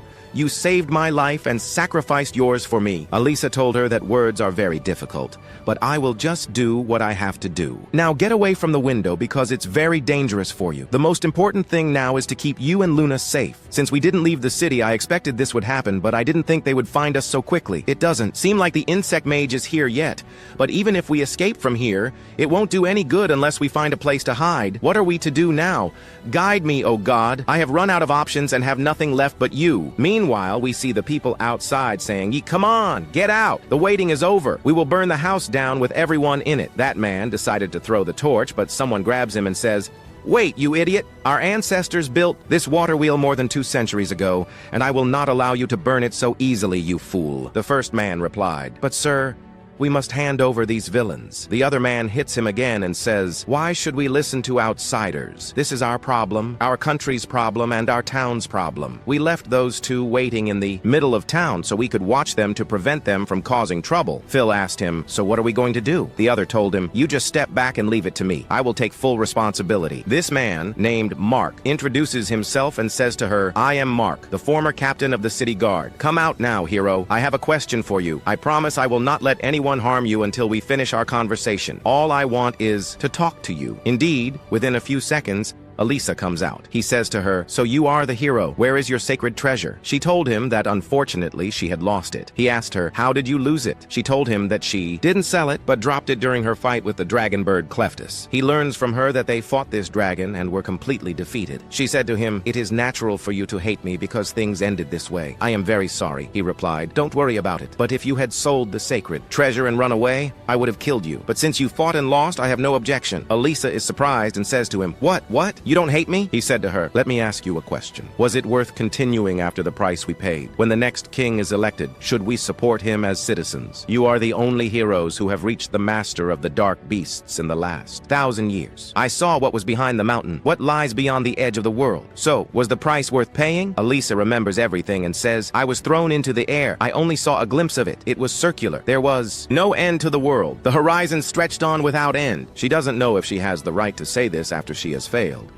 But there are many things she couldn't have learned when her world was small. Then she tells them that there is much they can't obtain unless they dare to take the step, and there are people they will never meet. She learned this recently from an arrogant, scary person who treated her like a rag. But if she hadn't met him, her world would have ended before it could grow. So, there is meaning in expanding one's world. Transcending those peaks is worth the attempt, for the sake of the heroes who died trying as well, and she will not let anyone say otherwise. Mark responds with complete admiration that the only thing the last king did not err in was his choice of heroes. She can go now, and the elders will calm the young people behind them. They need their next king to do everything in his power. In the end, she must deal with the wall of insects herself, and they will take care of the soldiers. Before he can do anything, Menard appears with a huge insect and kills Mark. He then tells her that he will not let them leave without speaking to him. Elisa becomes very angry and asks him how he could dare to do that. He tells her that she has ruined his game. Elisa doesn't understand his words, so he explains that he means the game where he watches the hero of Hayden get beaten by the people of Hayden. He then uses his power, and at that moment, the army of insects appears. The men decide to go back into their town so that nothing happens to them. Elisa will confront these insects. She kills many of them, and Menard tells her that this is expected of her. She is the strong hero, having killed all those insects. Now she will stay to fight him alone. He is very impressed with the spirit of sacrifice within her, but he asks her what she can protect in this state. He then tells her to remember something. These insects are poisonous. If the large ones distract her, the venom of the small ones will get her. In the air there are bees, and on the ground there are ants. Even the small creatures hiding in the leaves are the most dangerous among them, a swarm of spiders whose venom destroys the blood. He has a powerful poison that can dissolve a small living creature from the inside out. He really hates heroes, or rather, he used to love them, but hates them now. They didn't come when he needed them. When he lost everything, the old couple next to him seemed more useful than them. Heroes are just empty symbols that can't protect anything. The only two who can are him and General Drill, who has overcome the same despair with heroes as she has. Elisa wonders to herself if this venom also affects the dark fluid or not. Elisa says, this poison affects the dark fluid as well. If that's the case, this is bad. Suddenly, the dragon Cleftis appears, saying to her, you have a mission you must perform. Elisa attacks the insects with force, then asks Cleftis, what are you doing here? Menard says to Elisa, you seem to be all right. I see you're struggling to stay on your feet. Has the poison started to affect you? Then we see the insects gathering around them inside the room, wanting to fight her. This maid speaks to them. Fill the gaps between the building's planks. Crush every insect that enters. We cannot let them take these two. They cannot take the child. That child is the future of our country. We just have to believe that the hero will defeat the insects outside and protect them. A man says, I have the tools we need. And they begin to prepare the room to prevent any insects from getting inside. After that, we see Elisa attacking the insects. Menard says to her, is that all you have? I really thought you would open up the world. And you're this weak. You and the rest of the heroes are just fakes. Then a scorpion emerges from the ground, and Elisa becomes very frightened. The scorpion strikes her, and she falls into the water. Then he says to her, you are moving slowly because the poison has weakened you. It's not strong enough to destroy your dark fluid, but it prevents you from healing until the poison wears off, he continues. Then Menard asks her, aren't you planning on coming out? I thought being in the water would protect you. We then see the insects chewing through the building where the others are hiding. It seems they are devouring the entire forest. Elsewhere, a man says, judging by the direction he went, the insect man is near the water wheel. A girl asks him, why didn't you go with the insect man? He tells her that it's a ridiculous question because he doesn't want to die. Once his feast begins, it doesn't stop until nothing is left. Menard is the master of all insects, the most powerful and dreadful mage in Pollitt's army. We return to Menard, who speaks to Elisa, saying, do you hear that? It's the sound of leaves being devoured, the screams of the forest. These are the larvae of a giant moth that hatches once every century and consumes everything in its path. They are found only on a single island in the east. Every 100 years, that island transforms from being covered in trees to a completely barren land, waiting in its slumber until the seeds grow into a dense forest again. I can use my magic to accelerate that cycle. That building won't last a minute against their appetite. And what will happen to those inside when they have nowhere left to hide? Within a few short minutes, I will completely annihilate this entire forest. At this very moment, the hero, Elisa, emerges dramatically from the water. She immediately notices the cocoons, and suddenly, insects begin to hatch from them, their numbers multiplying exponentially by the second. Elisa launches herself into the fray, attacking them one after another with fierce determination. However, the dust from their wings envelops her, causing a wave of intense dizziness. She loses her balance, and Menard seizes the opportunity, attacking her with his scorpion in a relentless series of strikes until she collapses to the ground. The insects swarm over her, covering her completely. She struggles desperately, trying to fight her way out from under the writhing mass, but it is hopeless. Then, Klin appears to her again in a vision, and in that same instant, her sacred sword manifests, shocking Menard as it appears on its own, and ascends into the air. To encourage her, Klin's voice echoes, "All living things in this world are mostly composed of water, Elisa. Insects are no exception. A swarm of insects is no different from a mass of water. Consider them, O hero, as a river, and this sword has the power to tear that river apart. End this now, my servant." The hero Elisa grasps her sword, and a surge of power courses through her, restoring her strength. She begins to attack the insects with an incredibly powerful strike. The range of this single blow is immense, reaching Menard and all the insects that have infested the city. With just one swing, she eradicates all of them. It is a terrifying power, the true power of a hero. Menard is stunned by this horrifying display of strength, scarcely able to believe what he has witnessed. The pendant around his neck, the very source of his power and energy, shatters into pieces. In that instant, Elisa strikes him down, finishing him. She then collapses to the ground. Nero rushes to check on her, but before she hits the earth, Klin catches her. He says to her, "You have wasted too much time on that weakling." He informs them that things have changed. "I have come to summon you," he says, then reveals, "I did not defeat Drill. It seems another master of the dark beasts is supporting him. Will our hero be able to free Klin from the dark fluid in which Drill has trapped him? This is what we will find out in the exciting events of the next episode. But before you finish the video, don't forget to subscribe to the channel and activate the notification bell to receive all that is new. The anime episode opens with Princess Tuala speaking with one of her commanders, asking for an update on the evacuation. The commander informs her that 80% of the people have reached the underground shelters. She tells him to speed up the process. She then asks if they have found any survivors from the castle. The commander tells her that he has no new information. She urges him to continue the search as she knows her son, Hydrius VI, is still alive. An elder woman tells the princess that she understands what she's feeling, but since the king is dead, she is the only one who can rule this land and must go to a safe place. The princess replies that she will not flee. As his mother, how could she escape when she knows her son is alive? The elder woman asks her what makes her so certain. The princess replies that she saw it herself. The melter, which the king had sealed, was glowing crimson. When a king dies, the melter appears dormant until the next king emerges. If it's active, it means someone with the right to be king is still alive, and her son is the only remaining member of the royal bloodline. Her first priority is to find him, as he is the only one who can use the melter. As long as the royal family possesses the melter, Haydn will remain Haydn. She won't leave until she finds her son, as she had wanted to leave with him before this happened, feeling that it would. The heroes they have aren't strong enough to defeat the dark beasts. If only she hadn't delayed her duties on the day of the naming ceremony,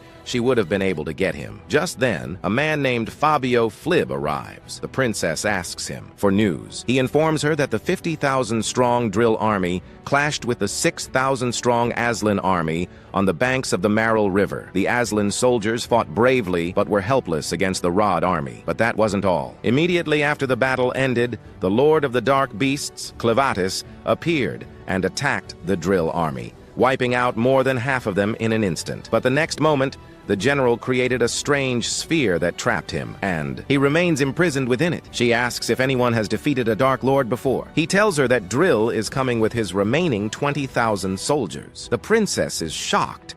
She can't believe it because no one has been able to defeat a Dark Beast Lord for 1,000 years. Her grandfather, who wasn't even a hero, managed to do that. So this is impossible and against all their traditions. Flib tells her that Drill is a former hero who possesses a sacred treasure and believes they are worthy of it. The princess rejects this, stating that someone who leads an army to attack another country cannot be a hero. She then orders him to bring her armor as she will destroy his sacred treasure. This is her duty as a member of the royal family. She believes he must have the Hammer of Kings, which is the only thing capable of forging and destroying sacred treasures. Likewise, the treasure can only be carried by a king. Flib and the elder woman try to stop her, but they can't. The princess tells them that she is the king on behalf of her son until he appears and takes the throne. The princess prepares to go to battle. Flib brings her the Hammer of Kings. She thanks him because with this hammer, she will be granted the power of the ancient kings. She then asks him to have them meet Drill's army in the city. The scene shifts to the capital city of Hydrate, at the main outer gate, where a giant man is busy smashing the gate. The scene then cuts back to Elysia and Kaelin, with Phil, who brings a young girl named Nay to them. Phil excitedly tells Elysia that Nay is a hero, as she defeated all those bugs with a single blow, and all her horrible injuries have vanished. He says he will be her servant as long as she is here, so she should tell him anything she wants him to do. Elysia asks him to bring Nilaro to her now, and he quickly rushes off to do so. Kellen then speaks to Elysia, telling her that she has a servant now, just like he does. Elysia says she's very surprised by Phil's actions. Nay sits down and asks what they want from her, as she doesn't want to hear a long lecture. She asks if she can go, as her knees are starting to hurt. Kalen doesn't recognize her, so Elysia tells him her name is Nay, one of the sorcerers who came for Luna. Elysia then addresses Nay, saying she thought she used magnetism, which is why she was easily captured. Nay replies that if they had attacked her with weapons, she wouldn't be here tied up like this. She is weak and can't stop anyone with her muscles, and her guards were easily defeated as well. She wants to know what's going on here. Elysia tells her that she wants information about Drill and his relationship with a dark beast lord other than Clivatis. Nay is shocked and tells her she must have lost her mind. Where did she get such an idea? Elysia tries to rephrase the question, asking if she has ever seen his dark fluid before. The red blood that came out of his body and moved on its own was his blood. Naye replies that blood moving on its own is disgusting, and she has never heard of such a thing before. Kellen chimes in,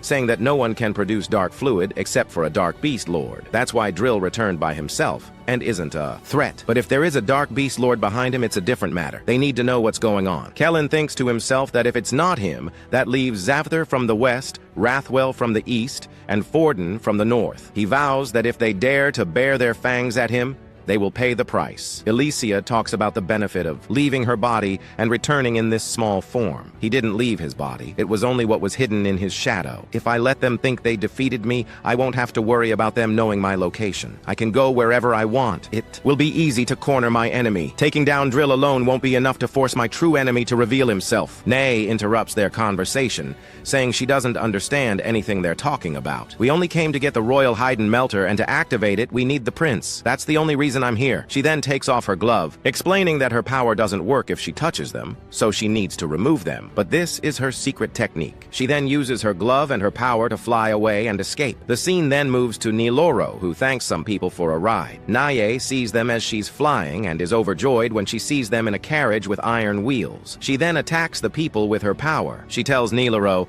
"I'll be scolded if I come back empty-handed, so I'll take you two to hydrate." She then uses her power, and the carriage also flies. Kellen and Elysia catch up with her. Naye is surprised to see them. Elysia tells her, "We prepared this carriage so you could get there quickly. Now you don't need to force it. I'm sure you know, but this sword isn't made of iron." Nay thinks to herself, "I've lost." When the people of the city see them, they rejoice, believing she will help and save them. Then Kalen speaks to Naye, asking her, "Are you satisfied now that you've done something heroic again?" Elysia scolds him, saying, "She already saved the town, you know? That's heroic, and I'm a hero too." Nilaro then says, "I was impressed too. I was like one of the heroes in Legends, and I was so surprised when I learned he was a prince." Kellen says to her, "You are several times stronger than a normal human. I underestimated you. Crush her with your power." They start to argue. Then, Nai says to him, "Why is the group carrying a prince so chaotic?" Kellen replies, "It's not chaotic. It was inevitable that it would end this way. Everything is here because it should be here." On their way, a large mountain appears, with Hydrate behind it. Nay replies, "Don't worry, I will rise. I hope you all fall, except for the prince." Then she speaks to Elysia, saying, "I have been ready for a long time. Drill killed my father. I must hide my true identity. He cannot know about the dark fluid. I will expose his true identity." When they reach the city, we see everyone fighting. Elysia looks for the commander and finally finds him. They all land on the ground where the princess and the commander are. The princess tells the soldiers, "Your weapons are as strong as the sacred treasures." She tells them that the only enemy they must defeat is General Drill. The first squad prepares to attack and indeed begins the assault on Drill, but he instantly eliminates them as if they were annoying insects. The archer squad begins to strike him with arrows, but he instantly turns the arrows to ash in the blink of an eye. The queen is shocked that he is using magic. The shield squad begins to cover and protect the queen. but he attacks them with one of his arrows and eliminates them instantly. He then moves toward the princess and grabs her by the neck, threatening her and telling her, "You will never become a queen because you are not of royal blood. I am the only one who possesses the strongest royal blood. Therefore, I am now the ruler of this land. If the direct heir to the king dies, the title passes to the nearest relative with the strongest blood. This is the law of this world. I came to destroy that and remove the false destiny from this world." He begins to tighten his grip on the queen's neck. The queen thinks to strike him with the hammer of kings, but she cannot move. "Without his sacred treasure, we have a chance to win. If I can create an opening for just one moment, I might be able to defeat you." Suddenly, Alicia begins to descend from the carriage. She falls down like a rocket and orders him to stop. "I have come to greet you, Drill, and to avenge my father." At this moment, the queen tries to strike his sword with the hammer, but Alicia's fall on Drill causes a huge explosion, and the queen is thrown far away. Drill begins to clash with Alicia and asks her why she came to this place. This is a battlefield, and there is no place for the weak and cowardly. The hero says that a hero's mission is to appear when the world is in danger. The queen is surprised to see the hero Alicia here, as she knows she went to defeat Clevatis. Alicia continues to attack Drill, and they engage in a very fierce battle. Below, Niloro watches and asks Kaelin, "Will Ms. Alicia be okay on her own?" Kaelin tells her, "It doesn't matter whether she will be or not. While she distracts him, we will head deep into Hyden Castle to find the Melter. That's what Drill and the one behind him want. I will find out who he is first, and that's why I brought you, Luna. It seems only a royal person can open the door to the Melter." They then head toward the Melter. We see the soldiers protecting the entrance to this place. Their commander says, "Be on high alert, for we do not know from which direction the enemy will come. As long as the Melter stands, Hyden is invincible. Defend this Melter with all your might. Hurry now!" He is looking for the Melter and points to the wall. He doesn't want to waste time and orders Niloro to put down her belongings and drop this wall. "This is a good opportunity for you to test your strength. When I healed you, I gave you power to protect Luna. Your explosive power now exceeds that of a troll. Don't think about anything. Just push with everything you have." And so she does. She pushes the rock with all her might, and the rock soars through the air like a rocket, falling onto the soldiers outside, gravely injuring their commander and most of the troops. Suddenly, Kaelin uses his power, and all the soldiers sink into the ground. Kaelin and his servant then head to the entrance of the Melter. Kaelin remembers a time when a half-dead child tricked him into taking care of another child. He then reflects that it's true that a child doesn't choose the time or place of their birth, and this applies to everything, whether human or not. A person's destiny is mostly determined by their surroundings at birth. The beginning cannot be chosen. He then goes directly to the door and places Luna's hand on it. The door glows as if it's about to open. Will Elysia be able to defeat Drill? And what does Keelan want from the Melter? We will find out in the next episode, so stay tuned. Please subscribe to the channel and activate the bell button to receive all our new content. In this episode, we begin with a bird in the sky. It suddenly lands on a seal, transforms into a man, and calls out to Clevatis, who is sealed inside a sphere. The man says, "I feel an incredible energy, so why isn't it coming out?" He then strikes the sphere with immense force, but it's unaffected, as the shell appears to be very strong. At that moment, another warrior approaches him and says, "Young man, I saw you descend from the sky. Tell me your story. Is this magic, or what did you do exactly?" "First, I must introduce myself. I am Rod Royce, a squadron leader in the Aslan army." The man doesn't pay attention to Rod and walks away, but Rod says, "Please, wait. Meanwhile, General Drill is attacking the capital of Hyden. Please, take me to him, since you can fly." The man replies, "You cannot defeat his power. You'll lose, believe me. He is very strong. If you go there, you will just die." Rod says, "I must do what I can. I cannot allow the Hyden royal family's appearance to be stolen. If that happens, it will be the start of something terrible. I believe someone wants to use magic to change the world." The other man thinks for a moment and says, "Magic?" Then he remembers someone named Zafthir and says, "Is this what she was afraid of? Perhaps things will be great." Rod pleads with him to take him there. In reality, my friends, that red man is not a human. He introduces himself as Gart and tells Rod, "I will take you there, but I have conditions. You must help me when we arrive, and never ask me anything about myself. These are my conditions, and if you violate them, I will kill you." Rod says to himself, or rather to Gart, "I can never betray my squadron, but I agree to what you say, and if I violate the conditions, kill me." Gart then transforms, his wings emerge, and Rod holds on to him. They fly through the air, and we learn that what he uses is not magic, but is a part of his nature. Perhaps he is a genie or a demon, and as you know, genies have special abilities that allow them to fly, be invisible, transform, and many other things. On the other hand, the scene shifts to Kaylin, Nilro, and the little boy as they try to enter a door using a fingerprint. Kaylin places the child on the spot, but the child pees on it. Nilro is quickly ordered to clean him, change him, and put a diaper on him. Kaylin then looks up and sees that the building is very tall, but he decides to jump or observe from above. He jumps left and right and climbs up. The heat was so incredible that if an ordinary dark monster were there, it would be completely incinerated before reaching the bottom, but Kaylin is not ordinary, so he jumps into the hall with great speed. Here things are turned upside down. We see Nilro, and when she turns around, she is shocked, perhaps it is the king, holding his head in his hand.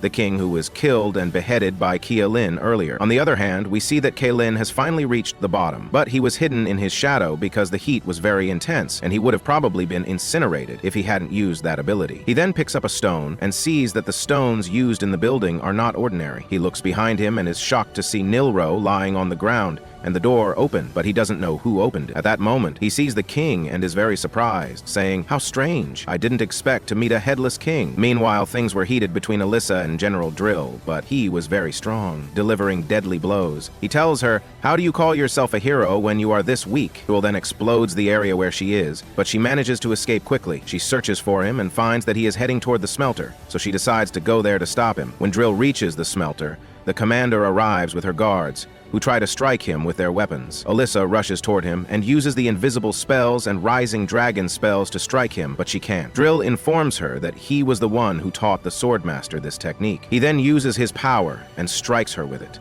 and tells her that if she survives that blow with her limbs intact, Drill, believing she was truly the daughter of the swordmaster, was asked by Alyssa what had happened between him and her father. He replied that Margot, the swordmaster, was a friend who had tried to master the sword at the same school and a rival who competed with him for the title of hero. It seems she had never heard of this before. So, he would tell her how he became known as the Dragon's Drop and how her father abandoned his dream of becoming a hero. 25 years ago, in Isleburg, the capital of Islene, they were the last two competitors from the same school. They were preparing to fight each other for the first sacred treasure that the owner of Haydn had forged in years. Drill spoke to Margot and told him not to hold back, to which Margot replied that he didn't think he would ever have the chance to do so. The match began, and they struck at each other until Margot won the competition. Drill said that if the tournament had been held just 6 months earlier, and if he hadn't helped him with his training, Margot wouldn't have been so strong. But he was the hero, and that was that. Afterward, the king honored him, as he had now become the strongest swordsman in Eothetia. The king then bestowed upon him the title of Swordmaster and a name, for which Margot thanked him. The king told him he could now call himself Swordmaster Margot Gullienfold, and gave him the sacred sword. From the moment he took the sword, he had to fulfill his duty as a hero, to slay dark monsters and protect humanity. The king wished that one day he would defeat the 4 dark monster lords and expand the human world. He then asked him if he was ready for all of this, and if he was, to take the blade and fight with it. When Margot grasped it, he was overjoyed. A strange power flowed through the sword. The king informed them that it was a sacred treasure, but the sword was incomplete and that he had to complete it himself. Margot didn't understand, so the king explained that the first thing he kills with it is important. The sacred treasure carries a soul, and by absorbing the soul of a defeated dark monster, it will gain eternal and unique power. Therefore, he must choose his first kill wisely. The king then left them to their own devices. Afterward, Margot sat with Drill, discussing their plan to assemble an exploration unit. Margot explained that if he went alone, he would have to use his sword on weak dark monsters and would never be able to become a hero capable of reaching one of the dark monster lords. "I think a northern dragon would be a good choice," he said. Drill was astonished, angrily saying, "A northern dragon? They are servants of Orbaddon, the dark monster lord of the north. Everyone knows them. What will you defeat first with that sword? Defeating a dragon?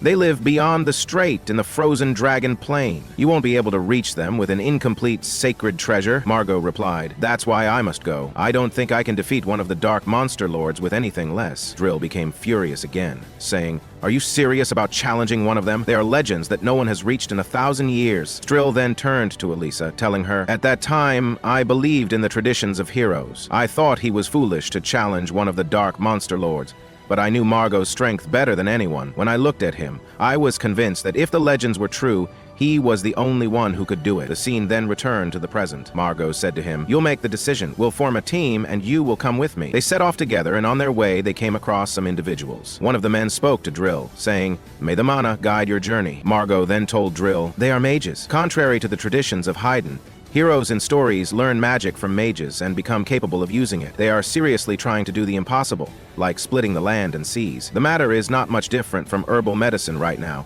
but in any case, they are not strong enough to accompany me," Drill now tells Elisa. "But in the end, we learned that the path was harder than we imagined, and the dragons were incredibly powerful." The scene returns to the past, where they are fighting the dragons, who are very strong. They can't defeat them, and they are the only two remaining. Drill tells Margot, "We must retreat. You're going to die." Margot replies, "If we retreat, we will never return. This is our only chance. I want you to use the Rising Dragon Strike on me. It is the only way for me to reach that world." Drill agrees to his request, saying, "Don't blame me if I die." Drill then uses his power, and indeed he manages to reach the dragon and kill it. Drill then tells Elisa, "The battle that followed was horrific. Even on the ground, its speed and destructive power were astonishing, but Margot grew stronger with every strike from his sword and every blow he took. All I could do was stay standing, even from a distance. Just as I began to think he could kill a stone dragon hidden under the ice, he used his final technique, and the dragon didn't miss that opening. It severed Margot's leg and attacked him, but I ran quickly and finally killed the monster. They could hardly believe they had defeated it alone." Drill told Margot he had been victorious. Suddenly, the sword began to react, pulling the energy from all the dragons they had killed.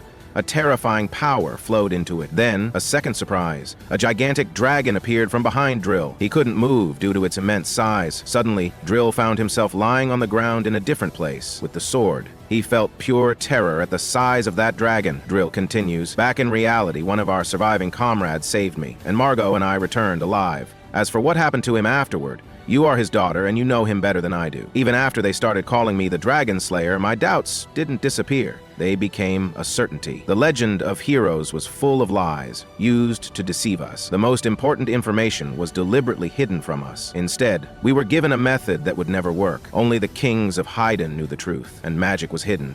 There are even bigger secrets hidden in the Haydn smelter. Since that day, a voice whispering inside me has told me this. So don't get in my way." Elisa is shocked that a voice is speaking from inside him, and something is moving him. At that moment, Drill's eyes and his entire body glow with fire, and he summons the lethal dragon. The queen is stunned, as this is spirit summoning magic, which she has read about in ancient legends. Drill immediately launches a powerful attack on the hero Elisa using the dragon. He then rides the dragon and flies high toward the smelter. Elisa gets up to find her body is in pieces, but because the dark essence is still inside her, her body heals again. She begins to call out to Kaylin through an internal communication. Kaylin tells her to be quiet. "I'm witnessing something interesting here. I don't know why, but a headless king is about to throw his grandson into the smelter. What will happen next? What will Elisa do? Will she be able to stop Drill? And will Kaylin intervene to stop the killing of the little boy, Luna?" For all the answers, tune in for the next episode.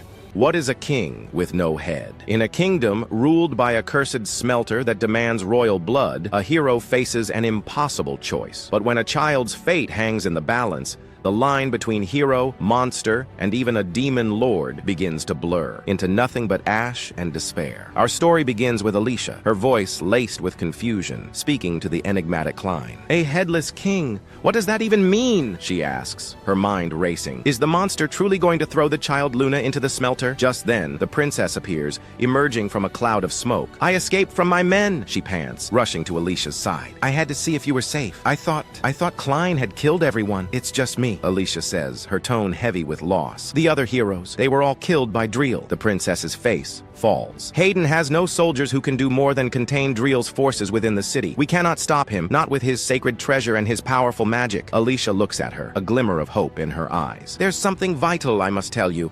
Your son, Luna, he's alive. He was wrapped in a cloth bearing the royal family's seal, and he possesses the pure blood of Haydn. I am certain he is your son." Tears stream down the princess's face as she gasps, overwhelmed with shock and joy. "He's alive? My son is alive? Where is he?" "My companions took him to the royal smelter," Alicia explains urgently. "Drill is on his way there now. We have to follow them." The princess's resolve hardens. "Then I will go with you. It may be dangerous, but I will face any hardship to find my son." The scene shifts to the heart of the inferno, the royal smelter. We see the king, his movements stiff and unnatural, holding the small child, Luna, over the roaring flames. "I offer this body and this flesh to the master of the smelter," he intones, but Just as he is about to cast the child into the fire, Klein's voice cuts through the air. "Is that any way to hold your own grandson?" Klein mocks, stepping from the shadows. "You seem to care so little for him. Perhaps he isn't your grandson at all." "He is my grandson," the king states flatly, "and he carries the royal blood." "Then why do you want to kill him?" Klein presses. "My body does not move of its own will," the king reveals. "Everything happens according to the will of the smelter. Whoever is to become king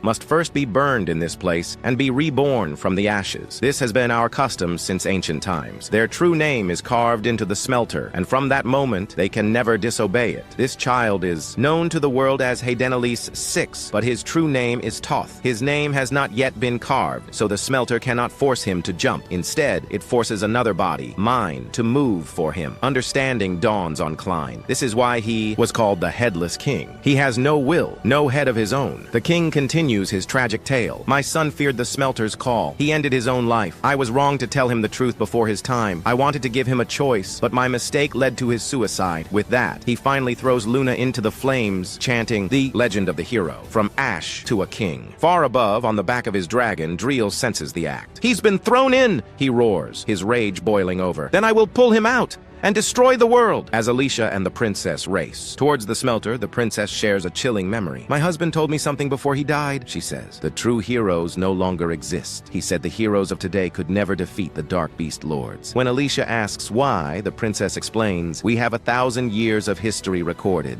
and not once has a Beast Lord been defeated. The records before that are a complete mystery. What is the legend of the heroes? What proof is there that defeating the 4 Dark Beast Lords will open up the world? Who created that legend in the first place?"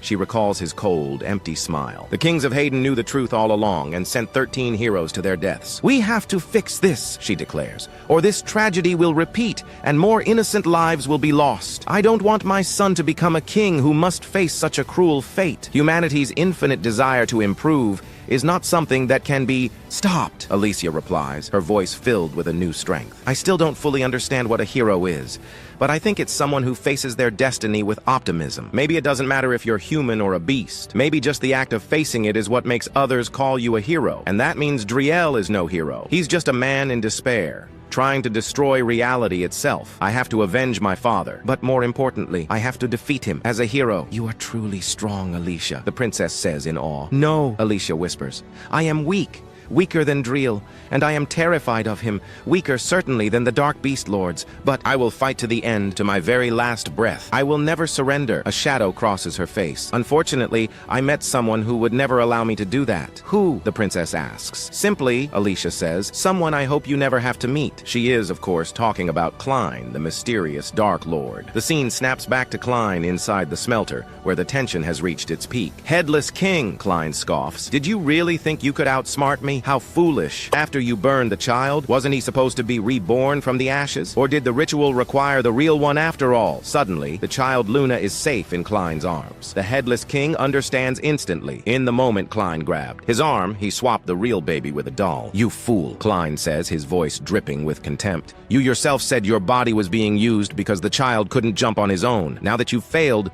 what do you think will happen to your body? You should have known, a puppet, like you could never defeat me." At that moment, the king's body crumbles into a pile of ash and dust, falling into the abyss. "Now," Klein muses, looking down at the child, "who's next? Let's see who dares try to harm this child while I'm here." He then speaks to the flames themselves. "Do you intend to burn both me and Luna? I don't think you understand. The brightest light casts the darkest shadow. I know you're hiding in this fire. Surrender and show yourself, master of the smelter." With a deafening roar, the ceiling of the smelter is torn apart, and the master of the smelter emerges in its true, terrifying form. Outside, Alicia, the princess, and Driel watch in stunned silence. Driel, consumed by rage, tries to force his way in. Seeing the princess in danger, Alicia knows she has to get her to safety before investigating herself. She moves with blinding speed, thinking, "I can't let Driel get in there, but I also doubt Klein would let anyone kill Luna." In that split second, the unexpected happens. A new hero named Rude appears, summoning a spear of ice that falls like a thunderbolt, piercing Driel's dragon and sending it crashing to the ground. From a distance, another figure, Jard, watches, muttering, "I'll just observe for now." Thinking he's won,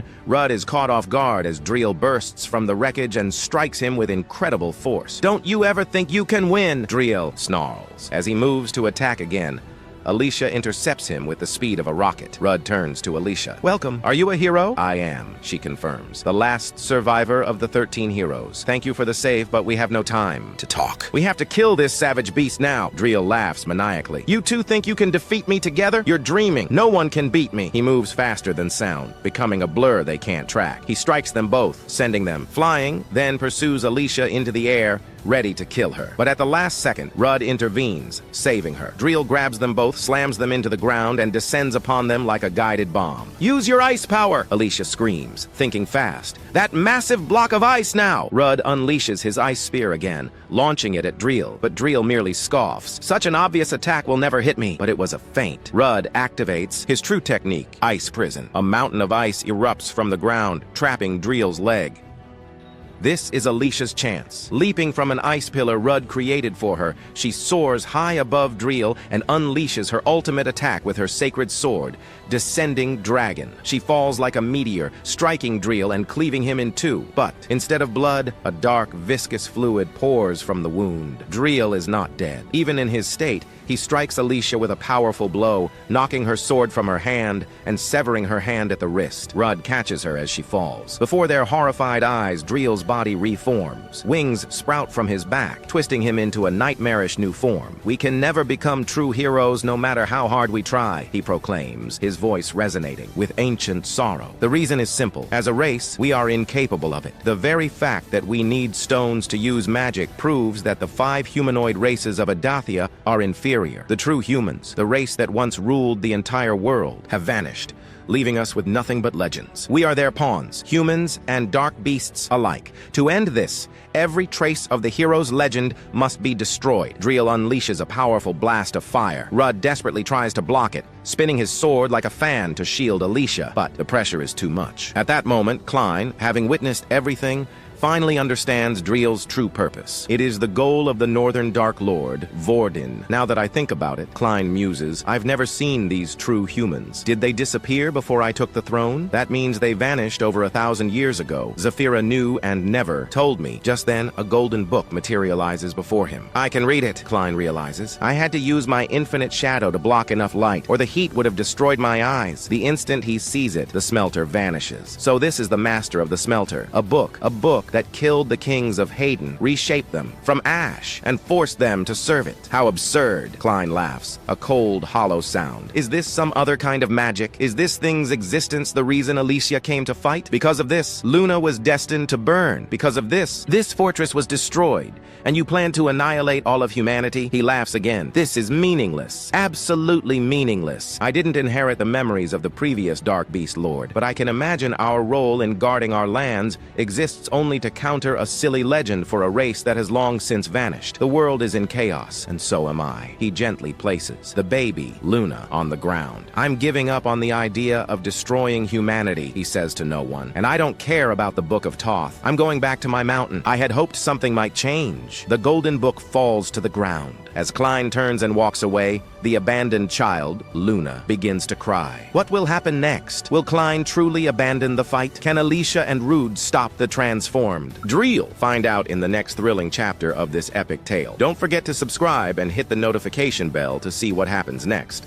Our final chapter explodes onto the screen amidst a great and terrible battle. The world is on the brink and all stand at the ready. Then from the earth and shadows they emerge, colossal beasts, leviathans of destruction that begin to tear through the homes of the innocent. The army unleashes a barrage of cannon fire, but their efforts are futile. The shells burst harmlessly against the monster's thick hides. The scene cuts to Klin, his voice a cold, detached narration. They say the world was born from chaos, he muses. And if that's true, then so was I. Are these truly my words? Or am I simply bored? He gazes out at the carnage, his eyes reflecting a world drained of color. A gray, monotonous world. He looks down at the small boy in his arms. Why am I still carrying this little monkey with me? With a heartless shrug, he sets the child, Luna, on the ground and begins to walk away. I'm abandoning the idea of destroying humanity, he informs us. I no longer care for the Book of True Humanity, nor the Book of Tua. I will simply return to my mountain. The sacred book falls from his grasp, landing near a terrified Luna, who lets out a piercing shriek of fear. From the heart of the battle, Alicia's voice cuts through the chaos, calling out to him. "Clint, don't you dare leave! Don't you dare let Daryl destroy this world!" Clint doesn't even turn. "I have no reason to stop him. The fate of humanity is of no concern to me. I'm not talking about humanity," Alicia cries, her voice filled with desperation. "I'm talking about Luna. Have you seen his eyes? I dare you, Clint! I dare you to look into that child's eyes and still say this world is gray. I don't care about true humanity or what a true hero is. I don't care if the ancient legends are all lies. Look at him, Clint! Look into Luna's eyes!" He pauses. He turns. He sees the small child struggling to stand on his tiny legs, his face streaked with tears as he sobs uncontrollably. Clint's gaze meets Luna's. Alicia's voice softens, pressing her advantage. "Wasn't it the sight of his eyes that first made you want to see him grow up?" We see Luna stumbling towards Clint, his cries echoing in the desolate landscape. The scene violently shifts back to the war. Daryl taunts Alicia, his voice dripping with contempt. "How can you even fight me without a sacred treasure? Is this the end for you, daughter of the Sword Saint? You are nothing but a cheap imitation of a hero." He lunges, his attack meant to be the final killing blow. But in a sudden, ferocious blur, Naylor appears, intercepting Daryl's attack and saving Alicia. Seizing the opportunity, Alicia rushes towards her sacred sword. Daryl is instantly behind her, but it's too late. With a powerful arching strike, Alicia severs the great dragon's head from his shoulders, but victory comes at a terrible price. We see the truth of the exchange. As her blade found its mark, Daryl's sword pierced her abdomen. Alicia plummets from the sky, her voice, though weak, carrying a final devastating judgment. "The reason you've achieved nothing, Daryl, is because you decided your own limits. That's why you could never be a hero. That's why you were never worthy of them. The legends are fake. Stop making excuses, you fool!" Daryl roars in unbridled rage, a massive wave of energy erupting from him. But as he tries to strike her down, his sword suddenly shatters into 1,000 pieces. "I suspected as much," Alicia whispers. "Every time our blades clashed, there was a strange sound. It was the faint screams of your sword." Before she can hit the ground, Naylor swoops in and catches her. "And now," Naylor says, her eyes fixed on Daryl, "let's see what happens." His entire body is made of dark fluid, but its true master is elsewhere. What will that being think of a weakened man with a broken sacred treasure? Suddenly, Daryl's form convulses. His body begins to erupt from every direction, blood and dark energy spraying outwards as he transforms into something grotesque and unrecognizable. "The lords of the dark beasts are abandoning him," Alicia explains. Daryl is plagued by a final memory from his past, Margot bidding him farewell long before the darkness consumed him. Then, back in reality, his body completely disintegrates, his blood and essence raining down, flooding the entire city. After the death of General Daryl, his broken sword and the 9 crystals implanted by the Polet mages fall to the earth. We see Alicia, wounded and bleeding, whispering to herself, "My battle with Daryl is over." But the Lord of the Dark Beasts, the one who calls himself Forden, will not give up so easily. If he appeared now, I could do nothing. Just then, Clint appears holding Luna. Princess Twala sees him and runs towards them, tears of joy streaming down her face, finally reunited with her son. But Clint holds up a hand. "Stop. The king himself should return to his mother." He gently places Luna on the ground, and the boy runs at full speed into his mother's loving embrace. Alicia, seeing this, finally allows herself to collapse from exhaustion and her wounds, a smile of pure relief on her face. Rode rushes to her side. "I must treat your wounds," he exclaims. "Don't worry," she insists. "It's not as bad as it looks. Now go. Tell the soldiers below that General Daryl is dead. End this war." Rode nods and sprints to deliver the news. A lizard-like creature materializes behind Clint. "You will regret the events of this day," it hisses. Tua's awakening is near. Clint's eyes narrow. "Clyphatus," he says. "I know nothing of Tua, and I have no intention of learning about it from you, my enemy." He raises his hand, and the creature is instantly engulfed in flames, incinerated to ash. "This battle may be over," Clint says to himself, "but there is still much for me to learn from this world of humans." Rode reaches the soldiers, holding Daryl's shattered sword high. "Alicia has slain General Daryl. Both sides lay down your arms." When Daryl's men see the sword, they break ranks and flee. At long last, the war is over. Elsewhere, in a dark chamber, a man reaches for a glowing sphere. An old man stops him. "Do not! The one within is still alive. It simply refuses to come out. No one must approach it. No one must see it." Back in the city, soldiers are arresting Daryl's remaining men. Alicia is recovering. She can move her limbs, but pain still shoots through her. "The wound in my stomach still hurts," she admits. Clyphatus' voice echoes in her mind. "I healed a mortal wound in an instant. Of course it will still ache. Reconstructing your body was a complex task. I intentionally let you bleed so no one would suspect. From now on, we must keep this power a secret." "What do you think, Clint?" Alicia asks him aloud. "I don't know what's true or false anymore," he replies. "All I know for certain is the name Tua, and the fact that its book controlled the kings of Hayden for generations. The truth might lie in the legend of the heroes. The key I found with the book. It fits the lock, but it won't turn. And it doesn't seem like something that can be forced open." Suddenly, the captain of the guard enters. The hero hero and her companions have been summoned. Queen Twala awaits you at the palace. The scene shifts to the throne room. The queen is radiant with joy, her child safe. She greets Alicia and the others. I can never thank you enough. To everyone's surprise, Naylor falls to her knees, sobbing. Your Majesty, I am so sorry. The queen is taken aback. Clint explains she believes her humble birth makes her unworthy of nursing the future king. The daughter of a slave and a common bandit, she has been murmuring about how she has defiled the king's mouth and other such things. The queen walks to Naylor and gently lifts her chin. Raise your head, my child. I will not hear such talk. When my son was lost, my greatest fear was that he was hungry, that his cries were from an empty stomach. I do not care where you were born. You are my son's only savior, and I am eternally grateful to you. She turns to the heroes. Ask of me whatever you wish. Land, titles, anything within my power. Just ask. Everyone humbly refuses. Everyone except Klin. He steps forward. I have but one request, Your Majesty. Name it. I wish to become the king's magic tutor. And so, our episode concludes on a note of hope and new beginnings. What future awaits our heroes? What is the secret of Tua? Join us for the next part of this incredible anime coming soon. But for that to happen, we ask you to subscribe to the channel and hit the notification bell to receive all our latest updates.